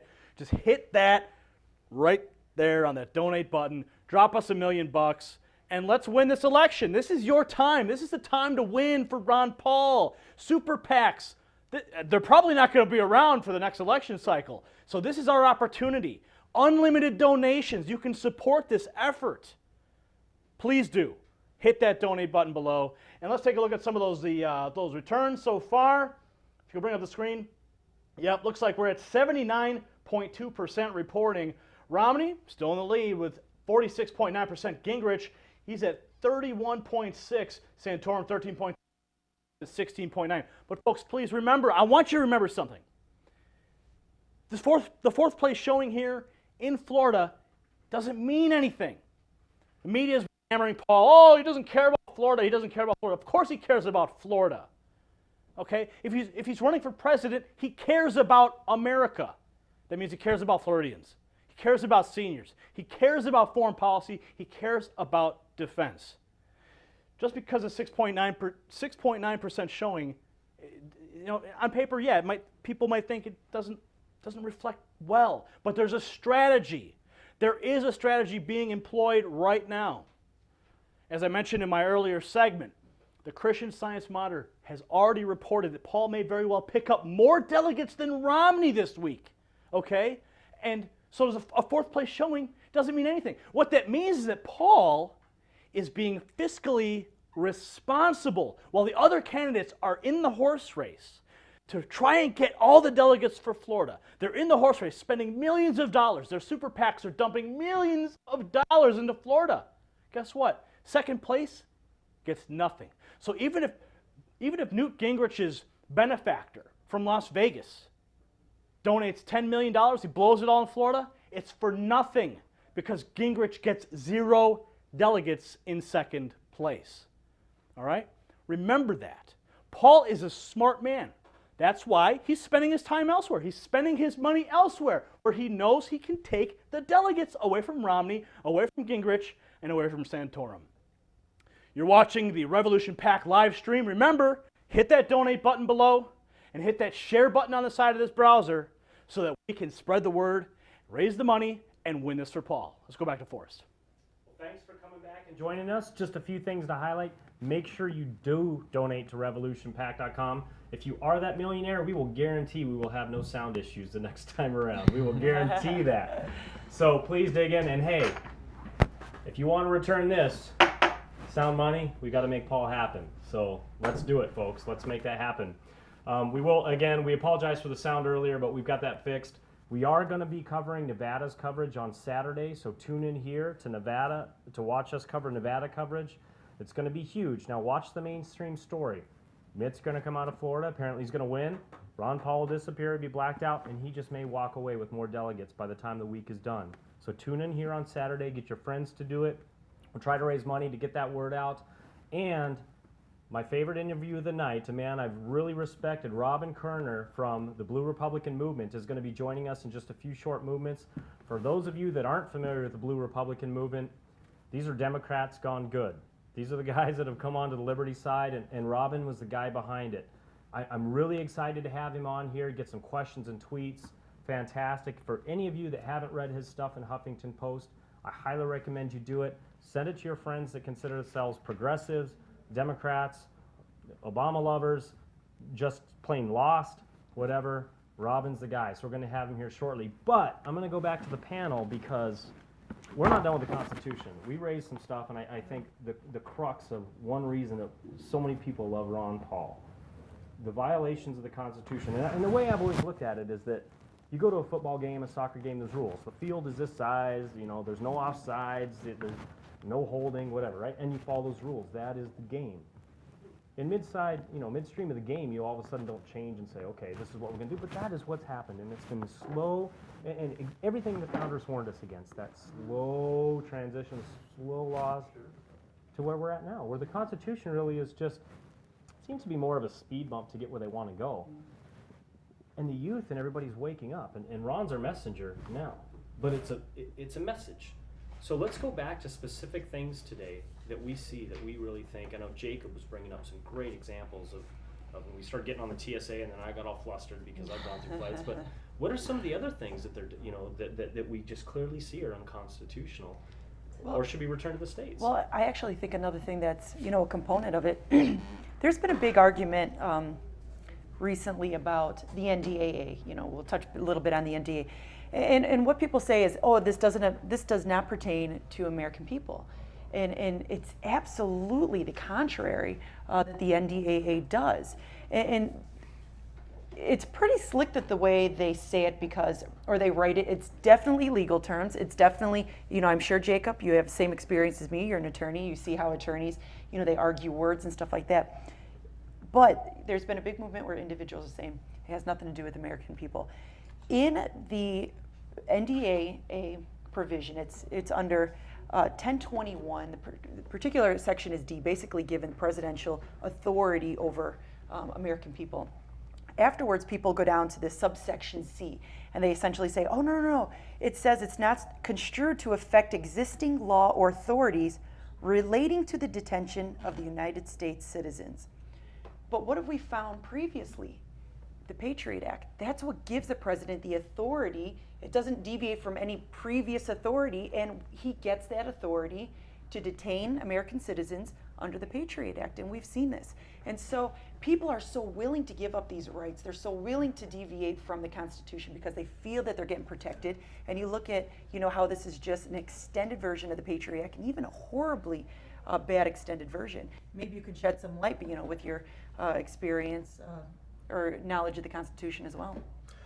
Well, I haven't dug into the details of the NDAA beyond what I've seen that indicates that the president can, of course, if he wants to, detain an American citizen without due process of law because he's associated that person with terrorism. And of course, we see this again and again where terrorism is used as an excuse to trump anything. I hear some of these neocon academics and the like opining about this, and they say, well, yeah, the founders didn't have to deal with terrorism, or, terrorism's a really big problem. Yeah, the Fourth Amendment's nice, but terrorism's a big problem. Well, then change the Constitution. But that's just not even, they know changing the Constitution is hard and wouldn't happen because if people had to think about it as deliberately as they would if we were amending the Constitution, which is a long, difficult process that would be in the public's eye, we wouldn't go for it. So you just say, well, the Constitution doesn't count under these circumstances, but it's these circumstances for which the Constitution exists. And I think we talk about all these violations with all these nice acronyms, but the question, being kind of a technical mind myself, is what's the solution?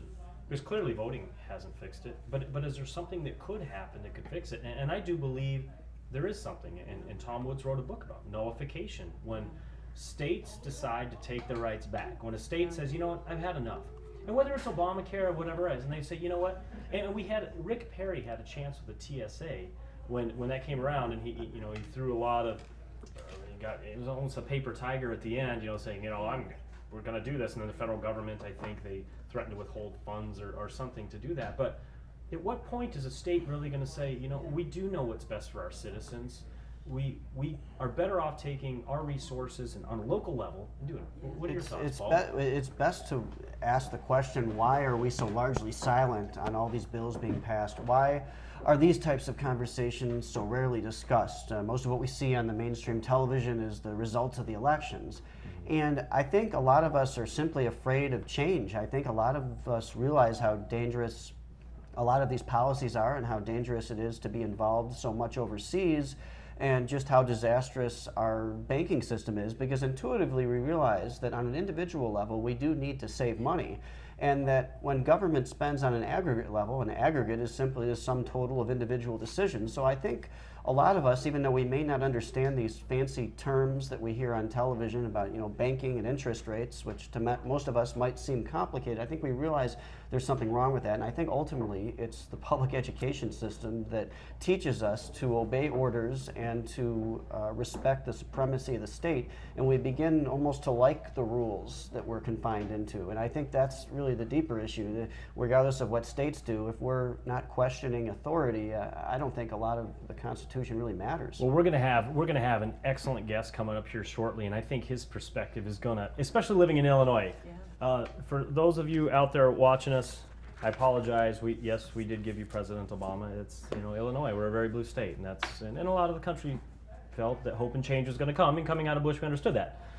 But we're going to get a perspective from a gentleman that the Blue Republican movement that used to consider himself more aligned with that, and I can't wait to get his perspective, because that to me is really going to help us with a lot of the dialogue that we have in getting people over to this ideal of liberty. And you know, we were taking it more to extreme about what could we actually do to fix it. But part of the first step is getting enough critical mass behind people here to do that. And even in our run here in Illinois, I know in my district, part of our strategy is going to be to go over and look at independence in my district.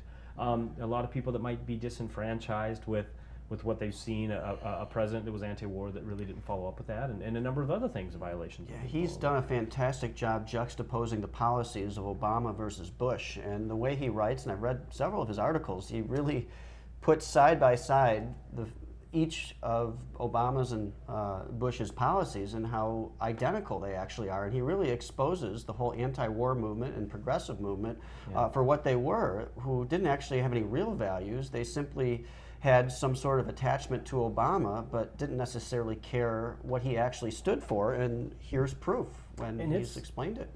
For a lot of us, and again, I talked about it last time in 2007 when I had my big shift and my awakening and realized the liberty movement, it's a bitter pill to look at yourself and say, the things I really preached and stood for, I was either ignorant or malinformed or just lazy, which in the case of myself, I wouldn't say that I was lazy, but probably more malinformed and ignorant. Not out of intention, but to get to that point as a human and say, I was wrong, and I'm willing to shift for something better. I have no more respect for people. I have the utmost respect, I take that back, for people that do that than many people that just kind of plod along and never question what it is. And even today, I constantly have to question my thoughts and ideas. And so I'm curious to see what he's going to say.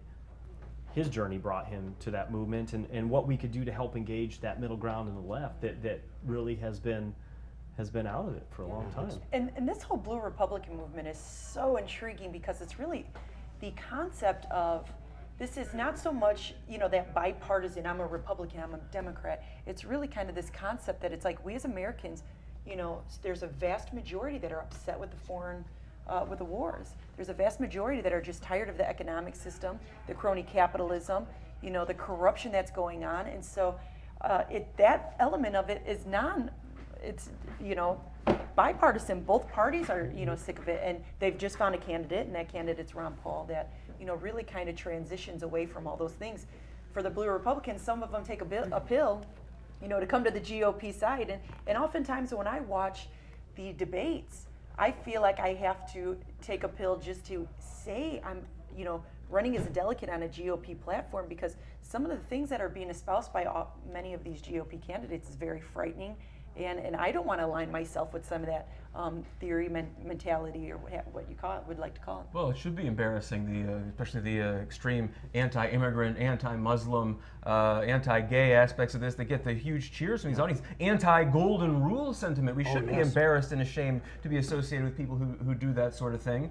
And I think people know that Ron Paul is a different kind of Republican, to the extent where if Republicanism was a philosophy and it included that stuff, it's just not his philosophy. He's in the Republican Party because there are two political parties, and basically you got to pick one. And it's working as a platform, and I'm glad he's doing that. But yeah, a Ron Paul Republican is a very different creature from. Well, and I still consider Ron Paul being ultra conservative. I think that he's really kind of the base of a Republican, the old school, fundamental Republican platform. I think that oftentimes the media tries to shift him as, oh, he's a libertarian, but I don't buy that he's a pure libertarian either in some respects. So, you know, I think he follows the Constitution. That used to be a very conservative concept.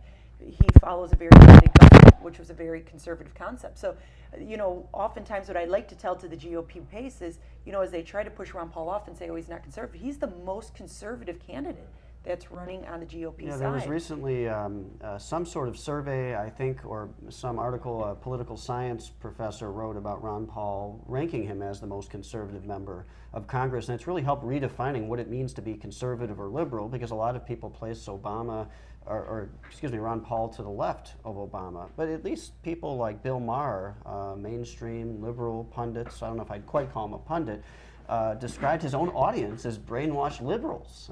You wouldn't normally hear that, but he is at least someone who will speak his mind. He didn't get the kind of applause he normally gets when he says something like that. But when both sides of the political spectrum are showing respect to Ron Paul, I think that's a really positive sign. Well, yeah, and you also figure if you line up, the media's perceived GOP frontrunner Mitt Romney, if you line him up to the the things that he supported are very much in line with Obama. So it's very funny that they try to say that he's, the candidate that can beat Obama or go against Obama. They really have nothing terribly different. I can't imagine what the debates are going to be like. I can't imagine what, really what the American people can get out of, having them go against each other, because they both supported the bailouts. They both support NDAA, which is a fundamental, slash at our civil liberties. They both, have been on, relatively the same side of many of the social issues. It's just you call one a Republican, one a Democrat, and people think they're getting something different, but they're ultimately getting the same thing. Well, you guys had any examples over this last year where you've had friends that were either progressive or considered themselves Democrats? Because I've got a couple great stories where, I kind of slowly plugged away, and then sure as heck, over the last year, they personally texted me or email, say, you know what, I'm now for Ron Paul. It's really happening. In 2007, I was a pariah. I was a kook. I was a Paul bot. I was a, whatever they'd call you, and it's coming. Have you guys had that experience? I unfortunately personally haven't. I found people aren't very quick to change, and as immersed as I am and as all of we are in learning about all of these issues, I just haven't found yet that the average person is truly that interested, but I'm hoping that once the general election comes around, or in the next few years, that's going to change. See, I've had quite a few of those experiences. I'm curious. It's been really interesting on my end, because when I initially started to get involved in the Ron Paul, this upcoming election, I kind of thought that I was a needle in a haystack, and it was like, hey, is anybody else out there? And it's initially started slowly by posting stuff on Facebook, just trying to educate people. My position more was trying to educate people on the economics component and the dire need for us to really consider an alternative approach to our monetary policy or what have you.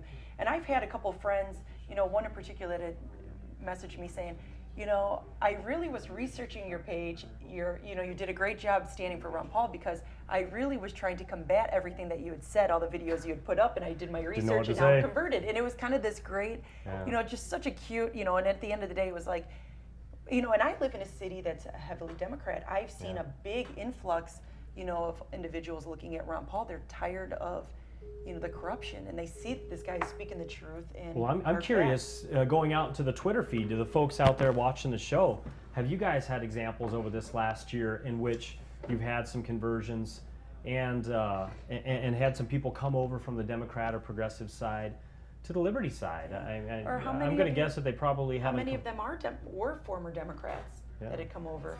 But I do believe we have Robin with us now. Robin, can you hear us? Fantastic. I've been looking forward to this interview. I can't tell you how long I've been looking forward to this interview from the first time I read your Huffington Post article. Thank you.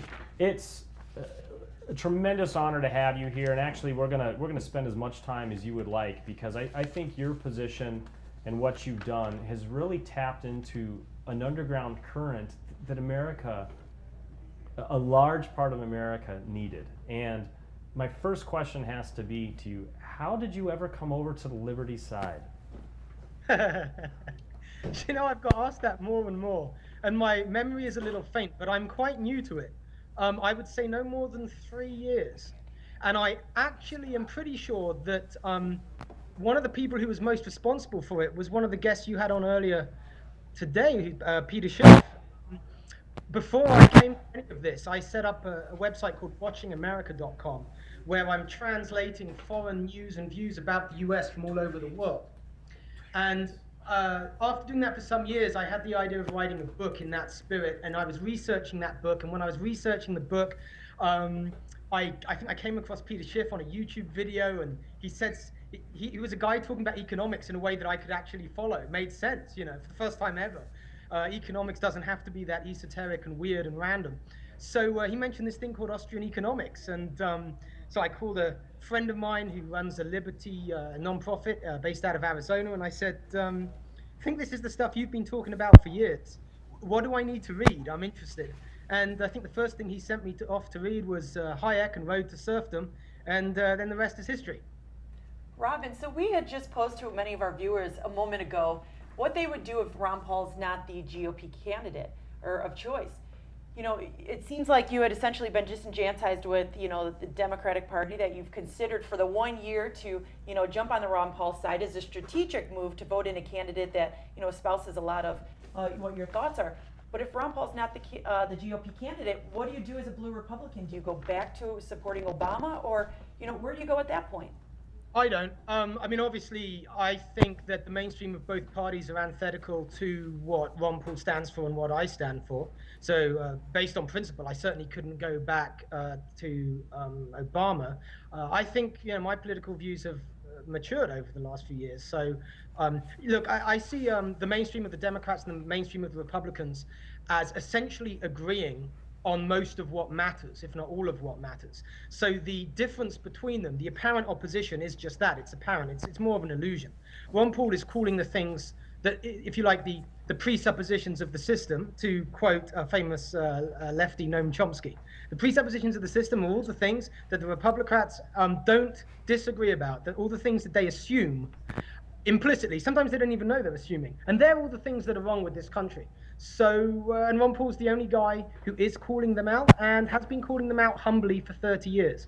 Now, I have to ask you, there's a gentleman that I watch from England, actually, Nigel Farage. I watched some of his stuff, and to me, he seems almost like he's the Ron Paul of England. In some of the clips I've seen, a fantastic orator, but it seems like he comes from kind of the sound, monetary sound, free market system and civil liberty things that we're talking about. What's your thoughts on him? Is he really kind of the real deal over there, or?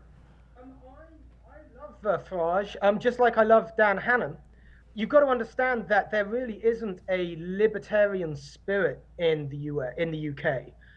We're much more pragmatic, much more incrementalist. I actually think American politics, even if you like what goes on superficially in political campaigns, is much more philosophical than what goes on in Europe. To give you an example, on December 1st, 2009, a European constitution by another name was imposed on 27 nations, essentially eliminating their sovereignty. Nobody even marched in the streets. So the fight that Farage has over there is very different from the fight that we have over here. I've been fortunate enough that the only congressman I've ever met in this country by accident was actually Ron Paul. And I had 10 seconds as he walked past me, and I said, you know, thank you, sir, because you're one of the reasons I'm here. And he said, well, where are you from? And I said, England. I'm sure he doesn't remember this. Yeah, that wasn't a Texas. That wasn't a Texas accent.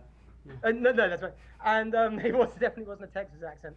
And he said, well, don't they need you in England then? And I said, I think it's too late. I think it's too late. You guys in the US, I have to say you guys because I'm not technically an American yet. I'm an American patriot already, but not actually an American. You have the Constitution. It's not just sublime in its content, but we have been fortunate enough that it was written in a way that was so clear, so beautiful, that it exists in the consciousness of many who don't even know that they're interested in it in this country. It's kind of in the blood here. And that's, in some ways, I think, at the basis of this rousing up of the American spirit, you know, against where we've been taken to by both the left, big L, and the right, big R.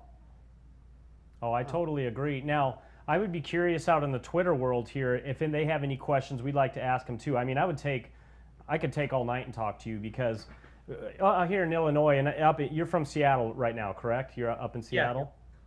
Yeah. And I spend a lot of time up there in Seattle. I have family, and I understand that that's a pretty left progressive state, or has been for a long time, similar to Illinois here. And I've been traveling to Seattle once or twice a year since 1993, staying with my brother and his lovely wife and their neighbors and friends, and become really good friends.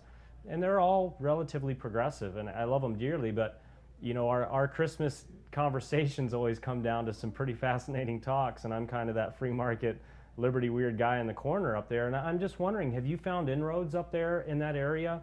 I know you were in Boise giving a speech the last couple days. How have you found your reception in that movement in your area? Well, I haven't spent a lot of time among the progressives of Seattle, especially since the Blue Republican thing took off, because I seem to be spending so much time talking to wonderful people like you, you know, here in front of my webcam, and going around the place sharing this idea. So actually, I think I've probably spent less time in downtown Seattle in the last month or two than I spent in downtown Boise. So I can't speak specifically to Seattle. But look, I think the argument, but the fact that I'm even now speaking to you because of this article, If You Love Peace, Become a Blue Republican Just for a Year, that was on a site whose audience is definitely left of center. I think that proves how strong the argument is that if you have basic liberal principles, if you care about not killing people who don't threaten you, if you care about not systematically moving wealth from people that work upward to people that just manipulate money and play games with the monetary system, if you care about the most basic civil rights, these are all liberal things. No liberal can not like these things. Clearly, there just is no one else on any ticket to vote for except Ron Paul. That argument must be working, because here I am. Is there anything we can do quicker to make him a citizen? Please, that would be nice. Because I have to tell people I can't actually vote, so that's why I'm doing this. I have to get all of America to vote the right way for me so that I don't have to leave. Paul, please. Yeah, Robin, I have a question for you. I have been a big fan of your articles on the Huffington Post, and you've done a great job at exposing the hypocrisy of the anti-war and the progressive movement by juxtaposing the policies of George Bush and Barack Obama and showing how they're basically the same. What I'd like to know is why you think people cling so deeply to the beliefs of their particular political party. Why are they so attached to a political party and cling to these beliefs at the expense of the values that they so adamantly claim to espouse? Because they're human beings and we're neurologically hardwired to not be comfortable with cognitive dissonance, to see the world through the things we already believe. Most of what we do day to day, it's not changing our beliefs to suit reality. It's filtering reality through our beliefs so that we perceive a reality that reinforces them. Experiments have been done on this in laboratories for decades. What we're dealing with is psychology. And I say this often when I'm speaking about the Blue Republican movement, especially when people ask me about that original article, and some now are saying, well, you know, I've got this daughter and she's a Democrat. You know, how do I do it? Like I'm some agony uncle for the libertarian movement or something. You know, and I say, look, you can. If you want to take someone on a journey, whether that's emotional, intellectual, political, spiritual, you have to start where they are, not where you are. So what I try and do in the writing is start by telling my reader that I understand where they're at. I try and say it back to them. And in the case of the liberal, you know, which is a, you know, kind of a political tradition that I can identify with, what you really have to speak to is the good intention. You see, it's a common sense position that if you want social justice and economic justice, and you have a thing called law and you have a thing called government, the best way to get your justice is just to legislate it. You have to actually look at the data to see that it doesn't work that way. And you have to look at data, political and economic data from all over the world going back generations. With the data are now in the United States. You know, wise people like Peter Schiff can even, you know, predict, and Ron Paul himself, of course, can see it coming because they understand it. So what I like to say, kind of tongue-in-cheek, is, look, a liberal is just a libertarian who hasn't seen the data yet. So affirm them, be with them, say, look, I get it, I agree with your intention. I don't want you to renounce your principles for your desire, your favoring of social justice and economic justice. But now, please just stand back and let's together take a look at whether what are traditionally progressive means have delivered those liberal ends. Interesting. Could you also elaborate on the idea of the critical mass that you talked about regarding the Ron Paul movement? You had some really interesting things to say, and I'd really like to hear a little bit more about that perspective. Well, I should say that I'm a bit of a phony because I have no economic or political credentials at all. I just make this stuff up as I go along. But you're a physicist, is that correct, Yeah. Robin? You are a Yes. physicist, right? I'm a physicist. Well, that's what I studied at the university. Yeah. Okay, because I have a technical background, and so I think it gives you a certain mindset to deal through stuff. So modest, but quite a kind gentleman. So please continue. Well, and I think so. I do apply. I like to synthesize things. I like to take concepts from one discipline and try them in different disciplines. And a nation. A physicist might say that a nation is a highly complex system. Oh, I'm sorry, Robin. We have to cut you off because Ron Paul is on right now, but we want to continue this. So we're going to put Ron Paul in and join you later, okay, my friend? Please do. All right, hang tight. Went straight ahead to the next caucus state, which will take place there on February 4th in Nevada. Let's take a listen to the man who has come in fourth in tonight's Florida primary, Congressman Ron Paul of Texas. Thank you very much.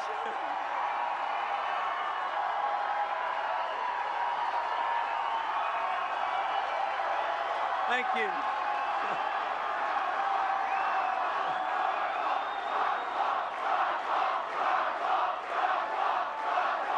Thank you.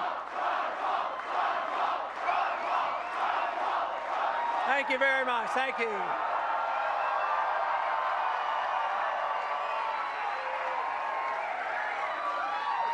Well, if enthusiasm wins election, we win hands down. This is great. This is very, very nice, and thank you very much for coming out. Just a little while ago, I called Governor Romney and congratulated him, and we had a friendly. No, we had. No. We had a friendly conversation, and I honestly congratulate him. He ran a good campaign, but I also said I would see him soon in the caucus states.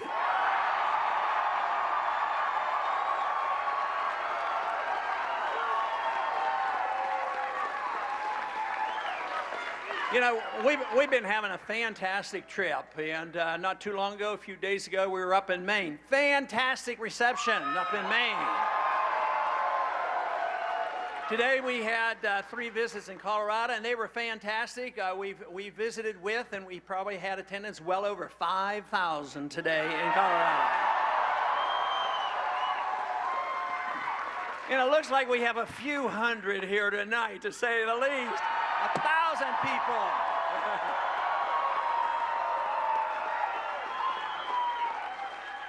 No, a few months ago there were, well, how many candidates were there? There were 9. We're down to 4. But tonight I saw a statistic. We're in 3rd place when it comes to delegates, and that's what really counts.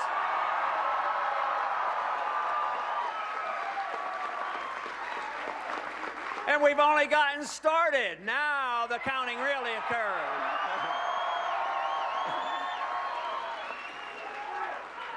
No, and we will spend our time in the caucus states because if you have an irate, tireless minority, you do very well in the caucus states. But there's something else that the caucus states lends itself to, because if you have an energized group of people that are working in a campaign and actually believe in something, it's better to work in the caucus states.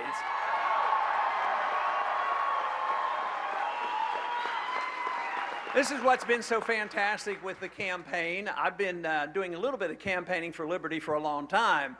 But let me tell you, something big is happening in this country, and it's all very favorable.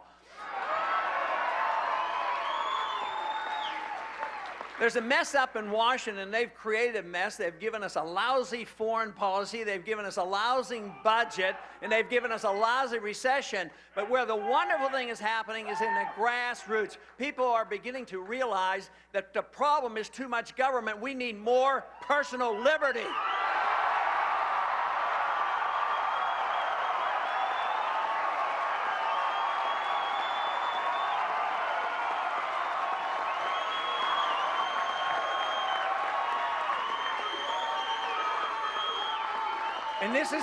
And this is where we're winning the hearts and minds of people, and the numbers are growing. I'll tell you what, there's many brush fires of freedom being lit across this country today. We don't even know where they are. There are so many.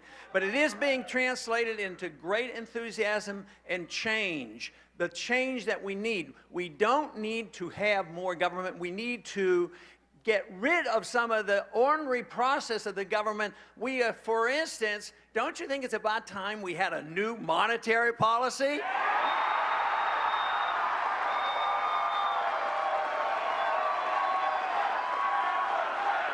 And the Fed, right, end it.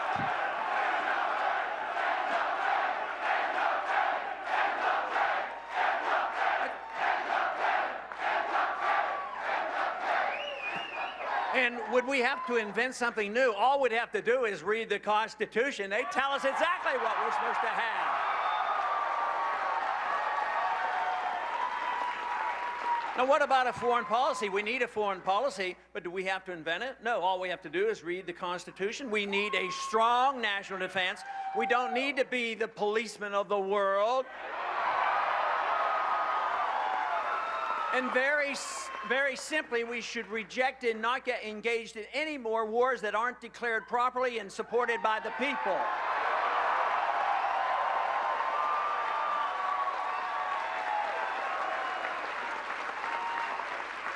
You know, I've gotten some advice on the internet every once in a while, and the advice is, Ron, if you would just change your foreign policy, you would get a few supporters.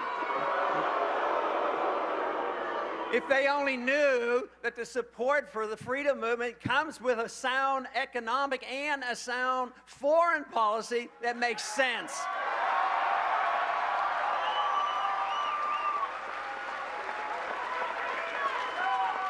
Very simply, it means bringing our troops home and stopping all these undeclared, unwinnable wars.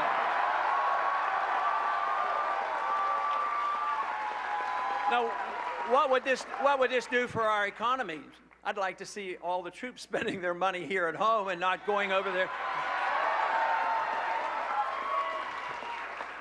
But in the last 10 years, fighting these unwinnable, undeclared wars, we have spent over $4 trillion more into debt for this. So there's a cost of life and limb, but there's an economic cost as well, and the American people are tired of it, and they're ready because they know this country is bankrupt. All great nations go down because they overextend themselves overseas. So I would say it's time for us to wake up. Don't wait for an economic crisis to hit when we have to come wimping home. We ought to just wise up, spend our money wisely, defend this country, and don't pretend that we can tell other people how to live.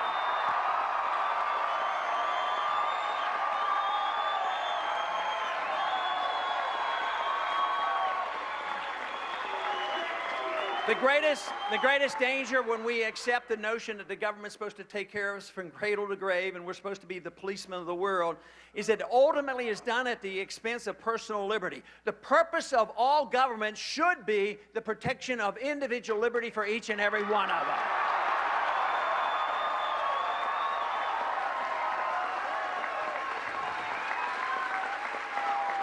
We need to reverse the trend on the attack on our civil liberties. We need to repeal the Patriot Act. We need to repeal the provision that the president has the authority to assassinate American citizens without trial. We need to repeal the provision that says the president can use the military to arrest any American citizen and deny them a trial. Very simply, the answer is send only people to Washington, send only people to the White House that know and understand and read the Constitution and enforce the Constitution.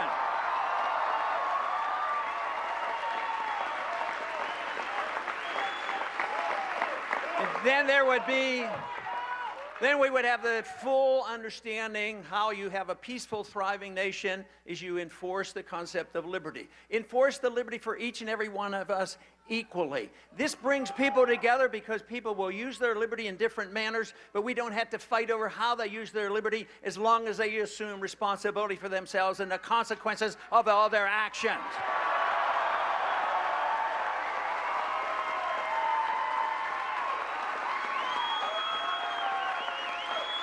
It also very simply suggests the fact that if we have a right to our life and our liberty, we should have a right to keep the fruits of our labor as well.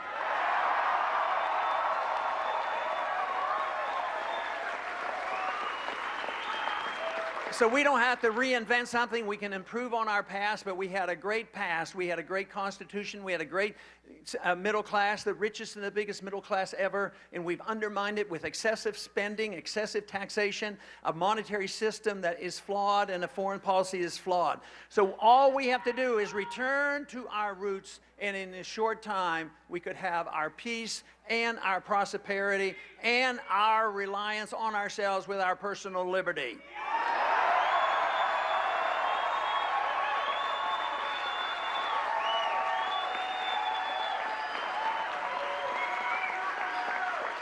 Not only has this been a great day for the campaign for liberty and this process, but it's been a great week for the campaign.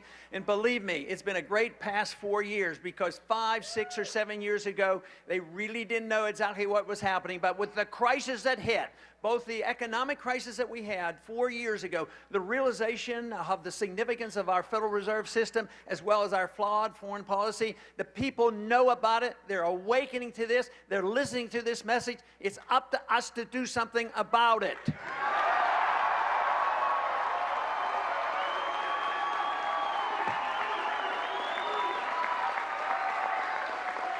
The message is loud and clear. The enthusiasm is here, but it has to be translated into proper political action. That means attending the caucuses and send a powerful message to this country that we want our freedoms back. We don't want more government. Thank you very much.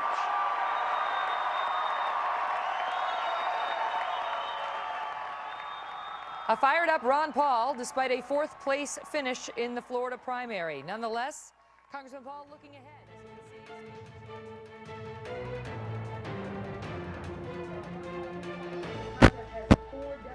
But pledges to go on.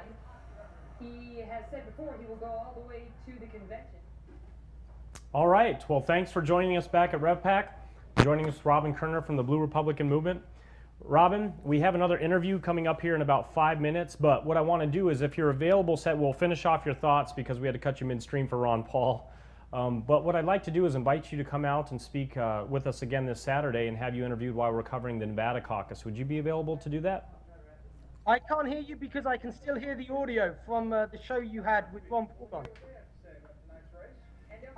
So we got a little bit of a sound issue here. Hang on a second, Robin. We couldn't hear your response. From a TV show right now. Better, thank you. Great. That's good. Okay, Robin, can you hear us? Okay, yes, I can. I think we still got, we've got somebody else's news on here in the background we're going to sort out. Okay. But we're going to be covering the Nevada primaries this Saturday. Would you be available to Skype in at that time again? Would love to.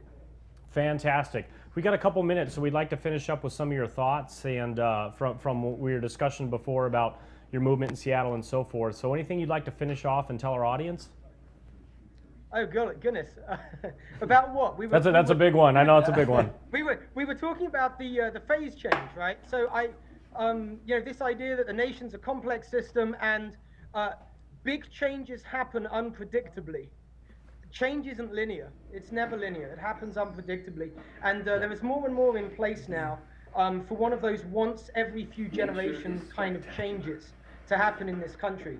And the fact is, we don't really know exactly how, and we don't know exactly when. But that's good for us as Ron Paul people, because we just got to keep pushing, and anything is possible. And in some ways, I would say, be optimistic about this nation and about our movement, because in some sense, we've already won. We have the 17 to 29-year-olds. So we're not fighting now, if we win. It's a question of when we win. We're fighting just to bring it forward. That's absolutely true, and to me, it's really, really energizing not only to hear yourself coming from that democratic position to come over the liberty movement, but from overseas. It's a universal message, and I can't say that enough. So you talked about the youth and that we've already run. I know our panel here, we've discussed that. We believe it too. But to hear from you, I mean, somebody that we both intellectually respect, but from somewhere else, to me, just really solidifies that we are winning this, and it's not just a movement for America. It's a movement for the world. It really is. Well, you know, as I'm not yet a citizen, I come to you as an ambassador from the world, and I say, you know, for the sake of the world, even though they don't know it yet, we have to win this and we have to get it right. So, you know, thanks to all of you guys for doing what you're doing.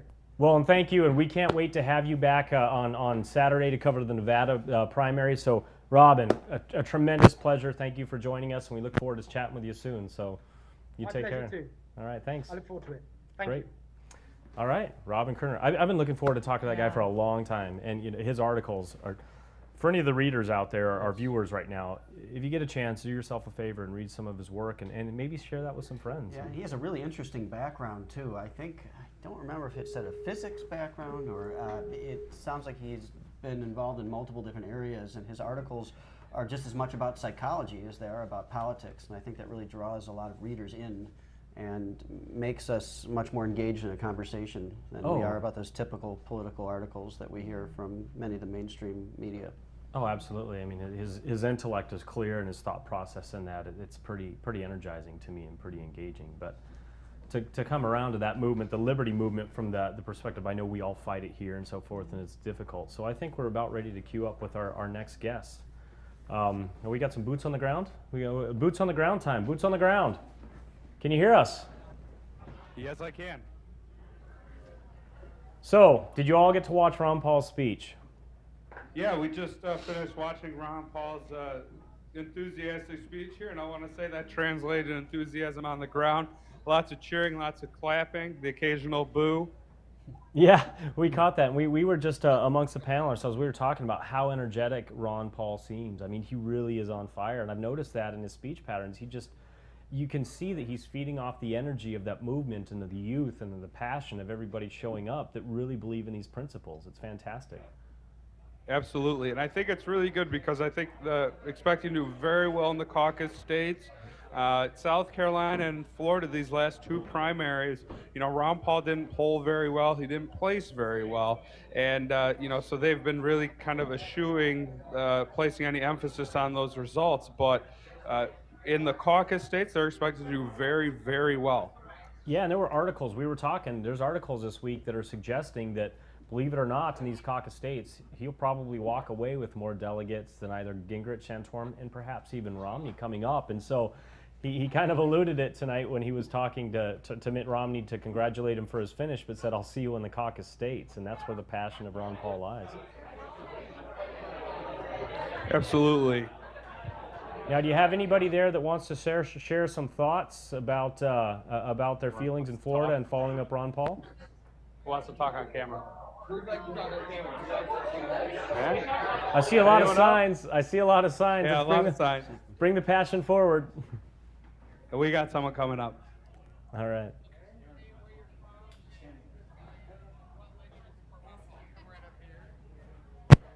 Nikki, and this is my son Beck, and we're from Davenport, Florida. And I just really, first of all, I'm a labor and delivery nurse, so that goes with the whole being a doctor of obstetrics. But I'm just, you know, the support for getting rid of the IRS, I'm just really for that kind of stuff. How do you feel about the finish tonight, Ron Paul in Florida, and how do you feel about the future of the campaign? Well, we kind of knew in advance that this was going to be a fight between Mitt and Newt, so I think we kind of expected the outcome, but I think, you know, we still have 46 more states, and we're looking for a good future with those 46 states. Do you want to say hi to everyone? Say hello.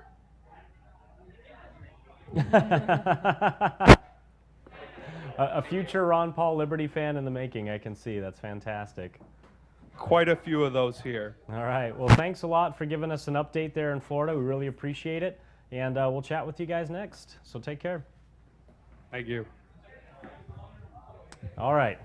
You know what's interesting with I want to just ask Aaron a question.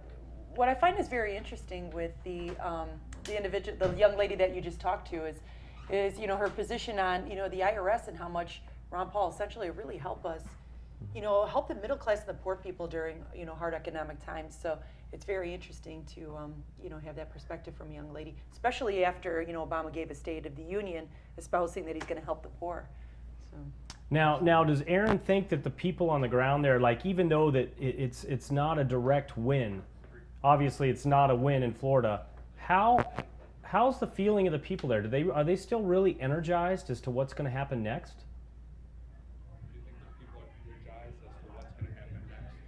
Well, we just saw a speech by Scott Olver, I believe is his name, and he's the meetup organizer here. And they actually have a local business owner. They have the 4th floor of this building. They actually have an office for a grassroots office, and they talked about how they're pumped up to bring really the muscle force to help the other states in the future. And they've also noticed some of them have traveled like we have in Iowa. A lot of the people from this Florida group are actually now with the official campaign. So they're really pumped up to see the influence they've been able to have throughout the campaign and in different grassroots capacities. So yeah, I'd say I've been very impressed. You can see them, they're waving signs behind us and saying hi. So, you know, a lot of energy here. We realize that this is a long battle, and they do too.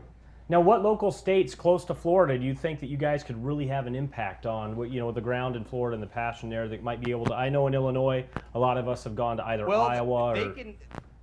Yeah, go ahead, please.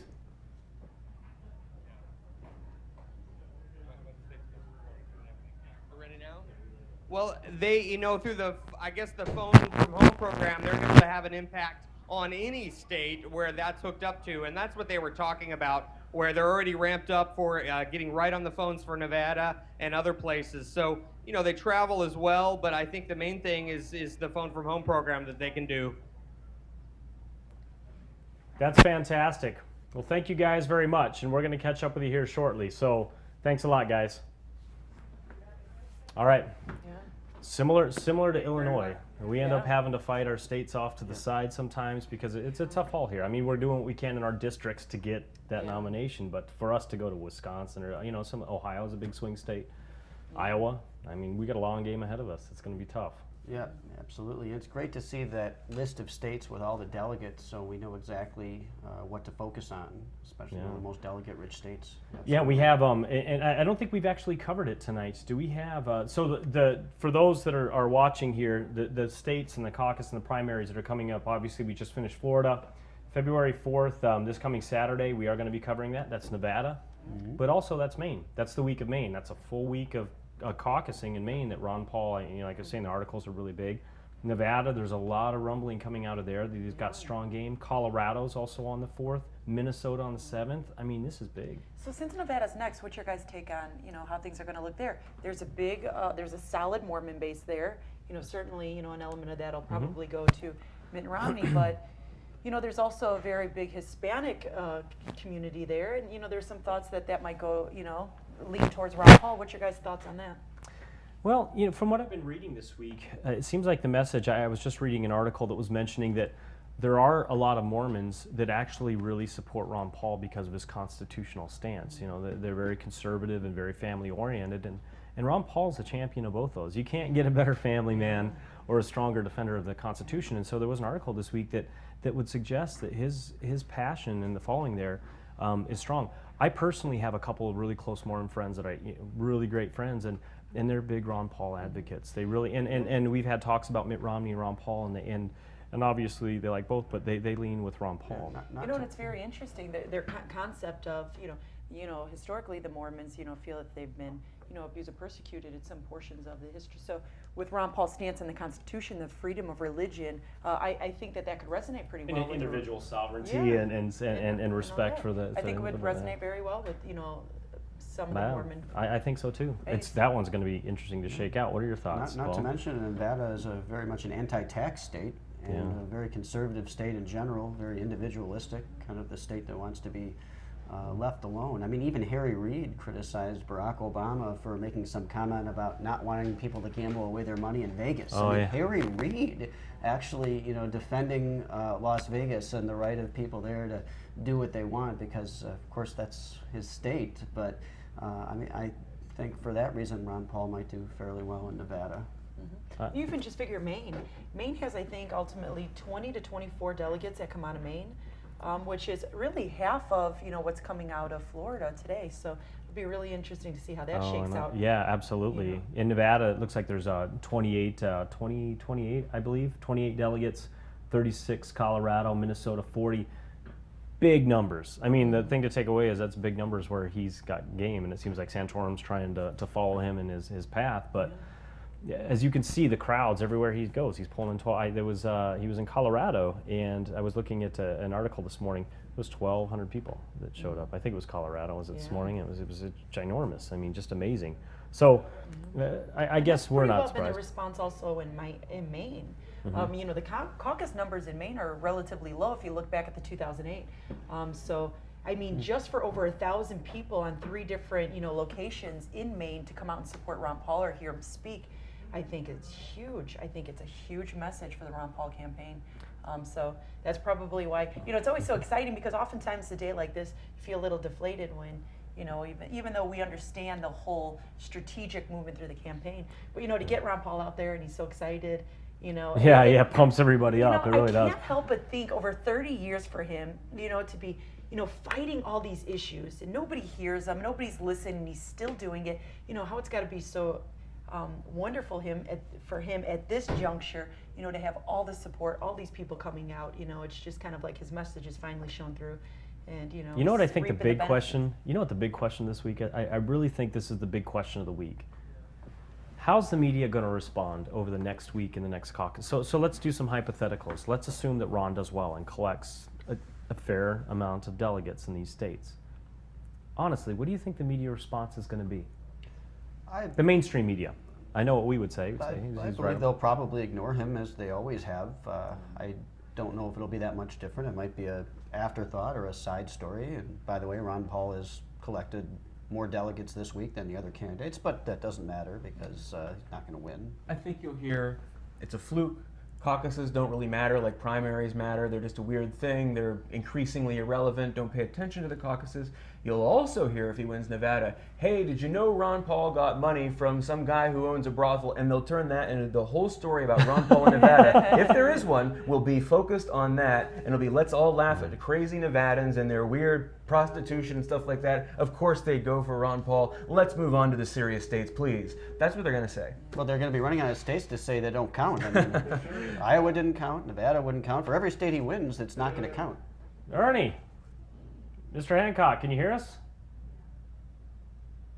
We have. I can hear. Okay, you can hear me, but I'm having trouble hearing you. But that's okay. I got skills, man. Let me turn some dials. Okay. All right, go. All right, Ernie. Well, for those that don't, Ernie Hancock. I know most of you have seen the Revolution logo, and if you haven't, I know you have, because if you're watching this, it's behind me. It's probably one of the most iconic logos ever done. It's tattooed, it's stickered, it's painted, it's everywhere. Ernie's the guy that did it. And I just personally, I have to ask, what was it? Was there that one moment where it came and you said, this is it, and it just popped? Was there anything particular, or what happened? I saw it on the internet probably about 2005 or something. It went all the way back to the Beatles. And so I was already enthralled by it from then, just a backwards love. And you can do the same thing for Revolver and Revolt and all kinds of stuff. But what we did is we went ahead and we made sure that I put it on the back burner, and I was going to get to it someday. In 2006, I went ahead and used it for my own campaign, running for Secretary of State here in Arizona, and that is when we found out how popular it was. So what we did is we said, I'm going to go ahead and use this, and we went ahead and had it for the 2006 campaign. Everybody had to have that logo. Everybody wanted it on their laptops, they wanted it on their cell phones, they wanted it. So when Dr. Paul announced that he was running in January of 2007, it was just a few months before that we had the results from the 06 campaign. And I'm going, I knew Dr. Paul. He had spoken at 2 of our Freedom Summits already. And we knew his rhetoric. We were very supportive of the Liberty message, him as a messenger. So I knew immediately from the day after he announced or had filed his exploratory committee, I called Kent Snyder, which would later become his manager or his chairman. And I said, Kent, is this true? Yeah, if we get enough support, we're going to, I go, yeah, talk to the hand, man. You'll never hear from me again. We're all outside of this. You guys go play Republican. We're activists. We know where this is going. I will not fill out a form. I am not going to be worried about, how much I spend or where. It's called the First Amendment, and have a nice day, and here we go. So immediately we opened up a workshop in an old warehouse, and we just got it for 2 months.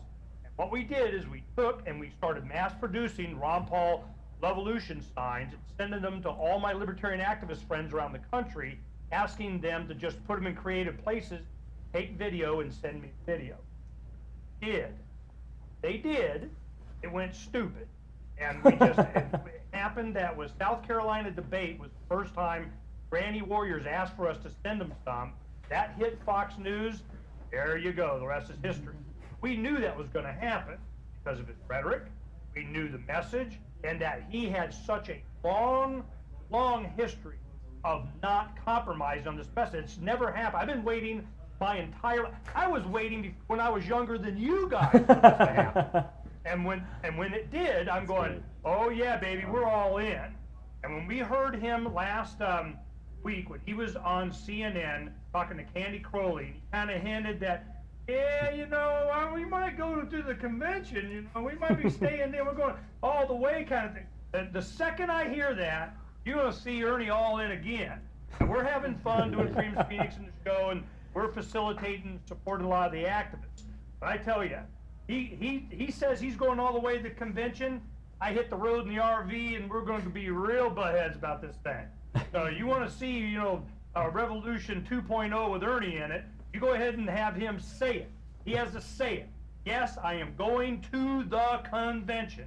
He does that, oh, it's going to get ugly, man. Well, I gotta share a story with you, Ernie, and this is no joke. So we were earlier talking. Can you hear me okay?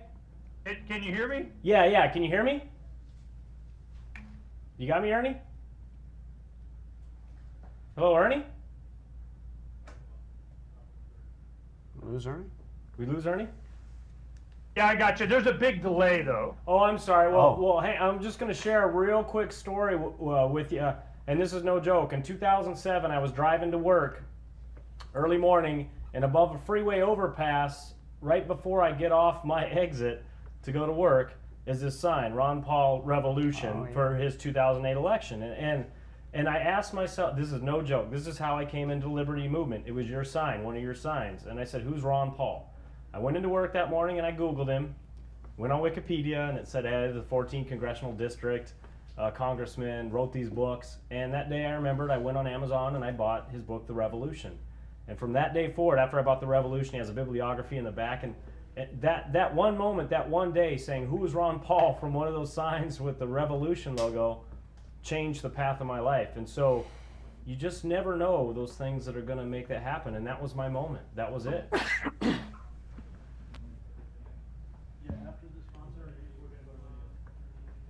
Can you hear us? Can you hear us? I have heard that exact same story about a gazillion times. And that was the same impact that it had on me when I was first saw that logo. And it's so impactful because it represents the revolution that people want, the revolution, but they want it peaceful. They want it with love. They want to have drastic change, but they don't want violence. They're all about the daisies and the gun barrels. And I'm telling you, this is something that I knew was going to resonate because it resonated so much with me. I've been an activist my whole adult life. It was in I'm 50 years old now. I was like 28 or something. I came across the enormous inside without the internet. Does anybody else know, oh my God, corruption of, man, these guys got blood dripping fangs and horns and pointy tails, evil, messed up individual. And I'm like, oh my God, what the heck can we do about this? So I went down a path of election law and how they get away with it and eliminate competition and all that kind of stuff. So what I did is it was about a few years, I started coming across libertarians. They were the only ones that understood what was going on. They were the only ones that could rationalize it. I'd never heard of Dr. Paul. It It was probably late 90s before I even heard he existed.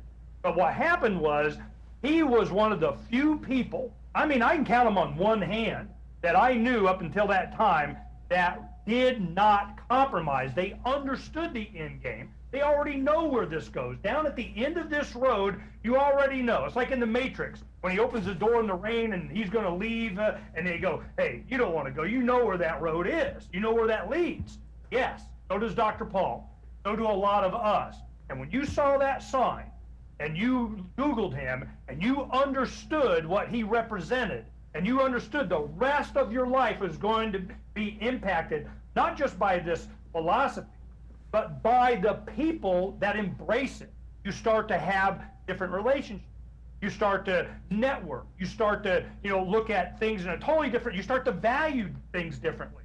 You're more about community and being nice with your friends and the golden rule and being able to sustain yourself and how you do your money, and you start dealing in silver. You start doing dime cards, that's right, silver dime cards. You guys gotta get silver dime cards. Anyway, we'll talk about that later. But the thing is, okay, have a whole new life ahead of us, and Dr. Paul, they don't understand. We just had the Republican State Convention here in Arizona, and these guys, they don't get it that they got 60-70% of the thousands of people there wearing Ron Paul stickers. They have an average age of 20-something, and they don't understand it at all. They can't grasp it. There are people coming up to people, I'm getting the stories, I'm interviewing people this week, and they're saying, oh, well, Newt's kind of like Ron Paul. Newt believes in this, and they don't know who they're talking to. The young people, they already have forgotten more Austrian economics, what they've read, than these guys ever even heard of. The future is already there. It's generation next. Generation next. You guys are the future. I know this because I was you guys. I've been waiting for Dr. Paul, someone like him, my entire adult life. And when it happened, it finally happened, I wrapped arms and legs around this thing and I got real involved. But it was all up to you guys this year. I wanted to make sure that we have resources here, we make shirts and we do signs, and we make thousands of DVD, tens of thousands, hundreds of thousands. We do all kinds of stuff on freedomsphoenix.com. We work with Gary a lot. We have a lot of you guys on the show, and I'm just really enthusiastic about how enthusiastic you guys are. Well, now I got a 10-second delay here. Go. Well, listen, thanks a lot, Ernie. We got to transfer over to Gary to close us out, but Ernie, sorry about that. We got to transfer over to Gary, but I've been looking forward to talk to you for a long time. I've seen the video. Your sign changed my life. Thank you, and we look forward to talking with you in the future. So thank you very much. It's been a tremendous honor, and we look forward to chatting with you and seeing the kind of liberty trouble you kick up in the future. So you take care, and we'll chat soon. My pleasure. Right. You guys keep doing what you're doing, man. I'm really enthusiastic about you guys being there. Well, thank you, sir. We'll chat soon. And with that, we're going to go over to Gary Franchi to give us an update. All right, that was Ernie Hancock out of freedomsphoenix.com, Phoenix, Arizona.